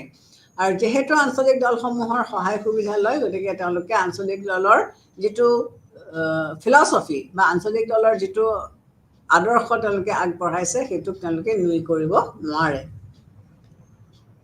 ভোটাৰসকলৰ আচৰণৰ বিষয়টো আমি পশ্চিমীয়া দেশবিলাক আৰু থাৰ্ড ৱৰ্ল্ড কাণ্ট্ৰিজৰ মাজত আমি কিছুমান প্ৰভেদ দেখিবলৈ পাওঁ যে ভোটাৰসকলৰ আচৰণটো কেনেকুৱা ধৰণৰ। পশ্চিমীয়া যিবিলাক গণতান্ত্ৰিক দেশ আছে, তাত ভোটাৰসকল শিক্ষিত হোৱাৰ কাৰণে তেওঁলোকে তেওঁলোক হাইলি এডুকেটেড, শিক্ষিত হোৱাৰ কাৰণে তেওঁলোকে কি কৰিব পাৰে, নিজৰ বিচাৰ বুদ্ধি খটুৱাই তেওঁলোকে ভোটদান দিয়ে। ৱেষ্টাৰ্ণ ডেমক্ৰেটিক কাণ্ট্ৰিজবিলাকত ভোটাৰসকল শিক্ষিত হোৱাৰ কাৰণে তেওঁলোকে নিজৰ বিচাৰ বুদ্ধি খটুৱাই পেলাই তেওঁলোকে কিছুমান কাম কৰে। গতিকে তেওঁলোকক সহজে প্ৰলোভন নিয়াব নোৱাৰি। মানুহখিনিতো বিচাৰ বুদ্ধি আছে, তেওঁলোক শিক্ষিত, গতিকে প্ৰলোভন নিয়াব নোৱাৰে। কিন্তু তৃতীয় বিশ্বৰ দেশসমূহত কি হৈছে, বেছিভাগ মানুহে শিক্ষিত নহয় আৰু বেছিভাগ মানুহে কি হৈছে, নিৰ্লিপ্ত। গতিকে তেওঁলোকক সহজে পতিয়ন নিয়াব পাৰি বা প্ৰলোভন দেখুৱাই তেওঁলোকৰ মতে যাক লাগে তাক ভোট দিয়াব পাৰি। ফলত কি হয়, যিহেতু থাৰ্ড ৱৰ্ল্ড কাণ্ট্ৰিজৰ ভোটাৰসকল ইমান এৱেৰ নহয় বা ইমান উপযোগী নহয়, তেওঁলোকক পটককৈ প্ৰলোভিত কৰিব পৰা যায়, কেতিয়াবা তেওঁলোকে অনুপযুক্ত কিছুমান ব্যক্তিকো হয়তো তেওঁলোকে নিৰ্বাচিত কৰি লয় বা ভোট দিয়ে। গতিকে প্ৰপাৰ ভোট দি নিৰ্বাচিত হয়তো নহ'বও পাৰে, যিটো আমি ৱেষ্টাৰ্ণ ডেমক্ৰেচিৰ ক্ষেত্ৰত আমি ডাঠি ক'ব পাৰোঁ যে যিহেতু তেওঁলোকৰ শিক্ষা দীক্ষা বেছি আৰু বেছিভাগ মানুহে পলিটিকেলি খুব ষ্ট্ৰং আৰু এৱেৰ, গতিকে তেওঁলোকে শুদ্ধ বিচাৰ কৰিয়েই ভোট দিব।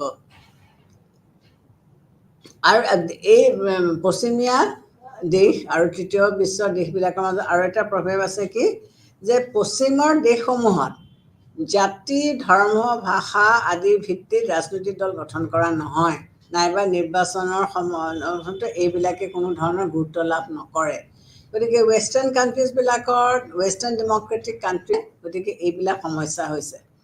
আমাৰ নিজৰ মাজতে কি হৈছে, আভ্যন্তৰীণ কনফ্লিক্ট আছে আৰু বৈদেশিক নিৰাপত্তাত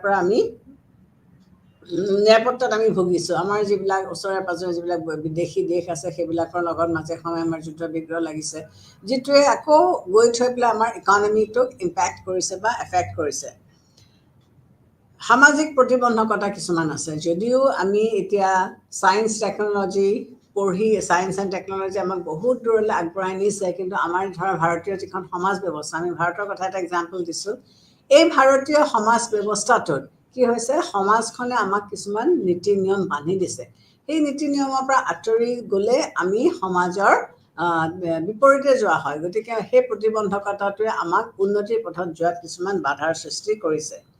আমাৰ ইয়াত ৰাজনৈতিক কিছুমান সীমাবদ্ধতা আছে। ৰাজনৈতিক সীমাবদ্ধতাবোৰ কেনেকুৱা ধৰণৰ, আমি যদি জনসাধাৰণে ভোটাধিকাৰ বা সৰ্বজনীন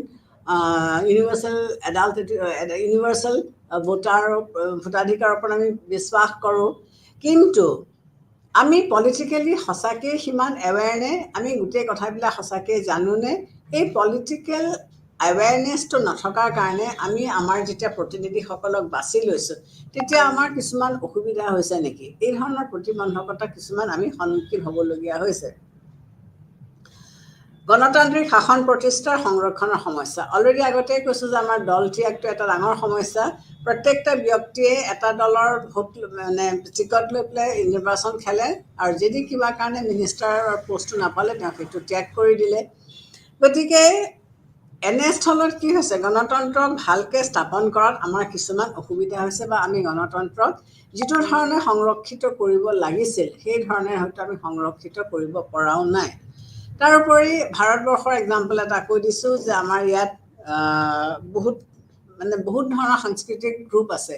এই সাংস্কৃতিক গ্ৰুপবিলাকৰ কিছুমান প্ৰত্যেকেই নিজৰ নিজৰ সংস্কৃতিটো তেওঁলোকে অটুট ৰাখিবৰ কাৰণে চেষ্টা কৰে, কিন্তু আল্টিমেটলি কি হৈছে, তেওঁলোক ছাকচেছফুল হোৱা নাই। গতিকে কিছুমান সংস্কৃতিৰ সংকটত পৰিছে, হয়তো এটা সময়ৰ সোঁতত তেওঁলোক নাইকিয়াও হৈ যাব পাৰে। গতিকে তৃতীয় বিশ্বৰ উত্থান আৰু নতুন আন্তঃৰাষ্ট্ৰীয় ৰাজনৈতিক অৱস্থাত এই দেশসমূহৰ ভূমিকা সাম্প্ৰতিক কালত আন্তঃৰাষ্ট্ৰীয় ৰাজনীতিক জটিল কৰি তুলিছে। গতিকে যিটো উঠা নমা বা পৰিৱেশ বা পৰিস্থিতি, ইয়াত কি কৰিছে, আন্তঃৰাষ্ট্ৰীয় ৰাজনীতিক এটা জটিল পৰিৱেশত পেলাই দিছে। আমাৰ ইয়াত কিছুমান প্ৰব্লেম আছে। অলৰেডি কৈছোঁ যে থাৰ্ড ৱৰ্ল্ড কাণ্ট্ৰিজবিলাকত কিছুমান প্ৰব্লেম আছে। আমাৰ দেশবিলাক দুৰ্বল, বা সামাজিকো দুৰ্বলতা আছে, আভ্যন্তৰীণ মতভেদ আছে, অৰ্থনৈতিকভাৱে পিছপৰা। গতিকে এনেকুৱা ধৰণৰ কিছুমান সমস্যাই তৃতীয় বিশ্বৰ দেশসমূহক আগবঢ়াই নিয়াত বাধাৰ সৃষ্টি কৰিছে। গতিকে এই তৃতীয় বিশ্বৰ দেশসমূহ কি ধৰণে আগবাঢ়ি যাব বা কেনেকৈ আগবাঢ়ি যাব, তাৰ তেওঁলোকে তিনিটা সমস্যা সমাধানৰ ব্যৱস্থা তেওঁলোকে উলিয়াইছে। প্ৰথমতে তেওঁলোকে কি কৈছে যে সমস্যা সমাধানৰ বাবে বিভিন্ন দেশৰ মাজত একতা প্ৰতিষ্ঠা কৰাৰ ওপৰত গুৰুত্ব দিব লাগিব, যে এই থাৰ্ড ৱৰ্ল্ড কাণ্ট্ৰিজবিলাকে যদি নিজকে আগবঢ়াই নিবলৈ হয়, তেতিয়াহ'লে তেওঁলোকে তেওঁলোকৰ মাজত বিদ্ৰোহ নকৰি পেলাই, তেওঁলোকৰ মাজত কাজিয়া পেচাল নকৰি পেলাই তেওঁলোকে কি কৰিব লাগিব, একতা প্ৰতিষ্ঠা কৰিবৰ কাৰণে চেষ্টা কৰিব লাগিব। এই দেশসমূহে গোষ্ঠী নিৰপেক্ষতা অৱলম্বন কৰিব লাগিব। গোষ্ঠী নিৰপেক্ষতা নিউট্ৰেল, তেওঁলোকে কাৰো লগত এলাইন কৰিব নালাগিব। আৰু তৃতীয়তে, উন্নয়নৰ পথ সুগম কৰাৰ উদ্দেশ্যে এই দেশসমূহে ৰাষ্ট্ৰসংঘক উমৈহতীয়া মঞ্চ হিচাপে ব্যৱহাৰ কৰিব লাগিব। গতিকে এই থাৰ্ড ৱৰ্ল্ড কাণ্ট্ৰিজবিলাক যদি আগবাঢ়ি যাবলৈ বিচাৰিছে বা আগবাঢ়ি যাবলৈ হয়, তেতিয়াহ'লে তেওঁলোকে এই তিনিটা পদক্ষেপ তেওঁলোকে ল'ব লাগিব। যে প্ৰথমতে তেওঁলোকে নিজৰ মাজত একতা স্থাপন কৰিবৰ কাৰণে চেষ্টা কৰিব লাগিব, তেওঁলোকে গোষ্ঠী নিৰপেক্ষ নীতি অৱলম্বন কৰিব লাগিব, আৰু তেওঁলোকে ৰাষ্ট্ৰসংঘক এটা উমৈহতীয়া মঞ্চ হিচাপে ল'ব লাগিব, বা তেওঁলোকে কি কৰিব লাগিব যে তেওঁলোকে এই ৰাষ্ট্ৰসংঘৰ যিবিলাক উদ্দেশ্য বা তেওঁলোকে মানি ল'ব লাগিব। এতিয়া গণতন্ত্ৰৰ ভৱিষ্যতটো কি, কেনেকুৱা ধৰণৰ?